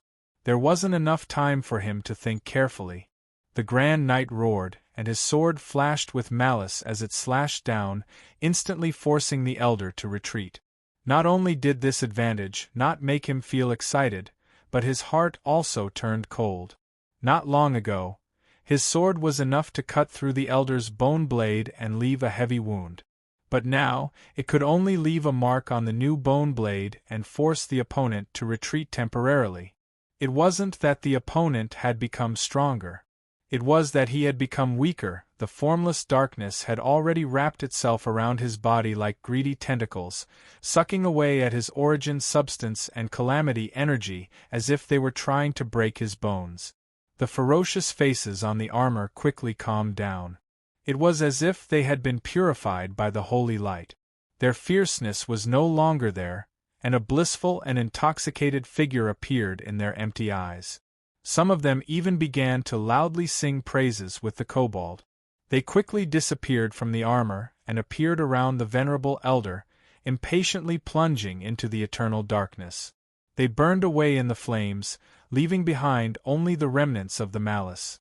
There was no longer any contamination. "What's wrong?" The elder instantly appeared in front of him amidst the frosty wind, smiling coldly. "Where's the power you're so proud of, reveler?" The bone blade slashed down again. This time, a hateful glow appeared on the bone blade, and the scarlet blade collided with the demon sword, causing sparks to fly. Countless crow cries rang out from the Grand Knight's soul, causing his vision to go black. "Where's your plague and origin substance poison, reveler?" The Naga roared, her pale white hair fluttering in the wind, spreading a bone-chilling cold that froze everything. "Show me your true strength, sinner. Show me the courage you used to challenge my master." Or else, a tremendous power emerged from the bone blade out of nowhere. Even the bone blade was unable to withstand the majestic power and fell apart. Meanwhile, the Grand Knight was almost unable to hold on to his sword. His arms went numb and he was sent flying. However, the evil chill of death followed closely behind him like a shadow. The sharp bone blade regenerated from the elder's wrist with frost. The Naga's face was right in front of him, and the illusory light in her single eye was piercingly cold. "Present your head to my master." At that moment, the Grand Knight felt as if he had fallen into an ice cave. He gripped his demon sword tightly without hesitation and shouted hoarsely, praising the king of the feast, praising the incarnation of hell that possessed all desires and depraved wisdom. He didn't hesitate to tear his own soul apart and offer it as a sacrifice. A black-purple glow erupted from the demon's sword once again, and a dark compound eye formed by countless eyes flashed in the reflection of the sword's spine. The blessing from the deepest part of hell had arrived. Under the authority of the feast master, all living things were corroded and decayed. All the strongest and sharpest forces were quickly blunted and fragile under the endless desire. They were as fragile as glass. In an instant, the elder's arms were easily cut off. From the shoulder to the abdomen, most of her body was split open by the blade. But in the spurting blood, the blade stopped abruptly, under the grip of a pair of palms. So weak! The indulgence curse from the king of the feast master failed to devour the elder's soul. Instead, it made her more violent in the pain of her soul. 2 hands were cut off by the demon sword, but there were still 2 hands. They had seized this critical moment and held the Grand Knight's wrist tightly. Through the thick and heavy armor, He tightened his grip and crushed the steel like it was mud, leaving behind deep fingerprints. The blade of the chopping sword was stuck. No matter how hard the Grand Knight struggled. The strangely long snake tail wrapped around the Grand Knight's body and the warhorse and quickly contracted. Then, with the dull sound of blood flowing and flesh bonding, the huge wound was quickly closed under the suture and pull of the revitalization spell. 2 brand new arms were quickly regenerated from the crack. It's time. In the storm, close at hand, the elder's twitching face showed a grim smile, and the fierce light in her one eye was violent. The regenerated palms reached for the Grand Knight's face little by little, clinging to the sides of his head. Under the helmet, the Grand Knight seemed to understand something. His eyes widened in horror, and he opened his mouth to roar and roar. But then, there was a scalp-numbing friction sound. The neck guard at the connecting part of the helmet and armor quickly cracked, and the steel screamed. The Grand Knight's head was slowly turning, little by little, unshakably, toward the back. Crack, crack, crack, crack. 1 circle, 2 circles, 3 circles, the storm was quickly dissipating, and the roar and whine gradually blurred. In the end, only a frightening dull sound was left. It was like twisting a light bulb from a lamp holder. There was a snap. In the horrified eyes of all the Plague Knights, the ripe melon fell, the Plague Warhorse whined and was sucked dry by the revitalization cursed tentacles. And the Grand Knight's remaining corpse was lifted by the Elder's 4 hands, violently pulled and shattered. Plague blood gushed out and fell into the Elder's mouth. Not a single drop was left. After doing all this, she didn't pay attention to the cursed sword that was still stuck in her chest. She flew over the battlefield and landed on the deck of Sun's ship. She respectfully crawled on the ground and raised the head in her hand. She offered her spoils of war to Huai Shi. "You've worked hard." Huai Shi nodded and examined the Grand Knight's head. "It's not a bad material." In the Elder's hands, the expression of the head constantly changed, as if it wanted to angrily rebuke the enemy in front of it. But when the darkness behind him slowly rose, the anger and killing intent quickly dissipated, and unconcealable fear and despair flowed out of his eyes. In the flames of the forging furnace, the miserable scream sounded again, and the alchemy fire swallowed everything. "Bear with it." Huai Shi reached out and grabbed the hilt of the sword in front of the Elder's chest. Ignoring the curse of desire wrapped around it, he violently pulled it out along with most of the Elder's soul. The Elder gritted her teeth and suppressed the urge to scream, but her huge body couldn't help but tremble and twitch, once again feeling the pain of her soul being torn apart. In Huai Shi's hand, the demonic sword suddenly released bursts of strange purple-red light. Countless tempting illusions and moaning sounds appeared, but soon after, the phantom of a furnace enveloped it, and pure destruction descended upon it. The angry roar of the host of the banquet sounded from the void, and then quickly disappeared. The desire to erode and disintegrate everything and Great Sea Ming's divinity began to fight in the flames, but soon, under the violent suppression of the ultimate, this fragmented curse was eternally melted into the darkness. And then, the forging began. The resounding sound of crystals multiplying came from the furnace, and molten iron surged like flowing mercury, covering it and completely destroying the original outline. In Huai Shi's hands, the demon sword quickly melted, and in the end, only the pure calamity crystal was left, emanating waves of ferocious aura. Although it's a little rough and lacking in maturity and foundation, it's still useful. Huai Shi held the hilt and pointed it at the crack in the Elder's chest. "It's yours." The blade pierced down. In an instant, the animated molten iron swiftly drilled into the crown-wearer's body like a snake, spreading to every inch of his flesh. Deep into the bone marrow, the lost soul returned with new power. However, this gift and reward was too tyrannical and too great. Under the horrifying heat, the Elder could no longer endure the pain in his soul, and roared out loud, convulsing violently on the ground. Soon, under the cover of frost and freezing air, the high temperature of the furnace quickly dissipated. The huge crack in the Elder's chest had completely disappeared, and in its place was new flesh that glowed silver. Not only did the crack heal, but under the skills of nirvana transformation and biological rebirth, this power was fused into the elder's soul and bone marrow. Countless metal-like nerves connected to the new organs, forming a new cycle. Lines of steel patterns appeared on the scales, wrapping around her huge body, and finally forming an iron crown on her head. When the elder raised his arm again, the curved bone blade oozed out a sticky shadow that was far stronger than the plague blood. Endless malice converged to form a curse. Unbelievable! Such terrifying power! Take it as a congratulatory gift for your advancement. Huaishir smiled and expressed his gratitude, and then took a last look at the battlefield below. I'll have to trouble you with the rest. Please leave it to me. The elder replied respectfully. And that figure had already turned and left. You're tuning in to the Phoenix Knights YouTube channel. Don't forget to subscribe and join us on this journey to catch the most captivating stories.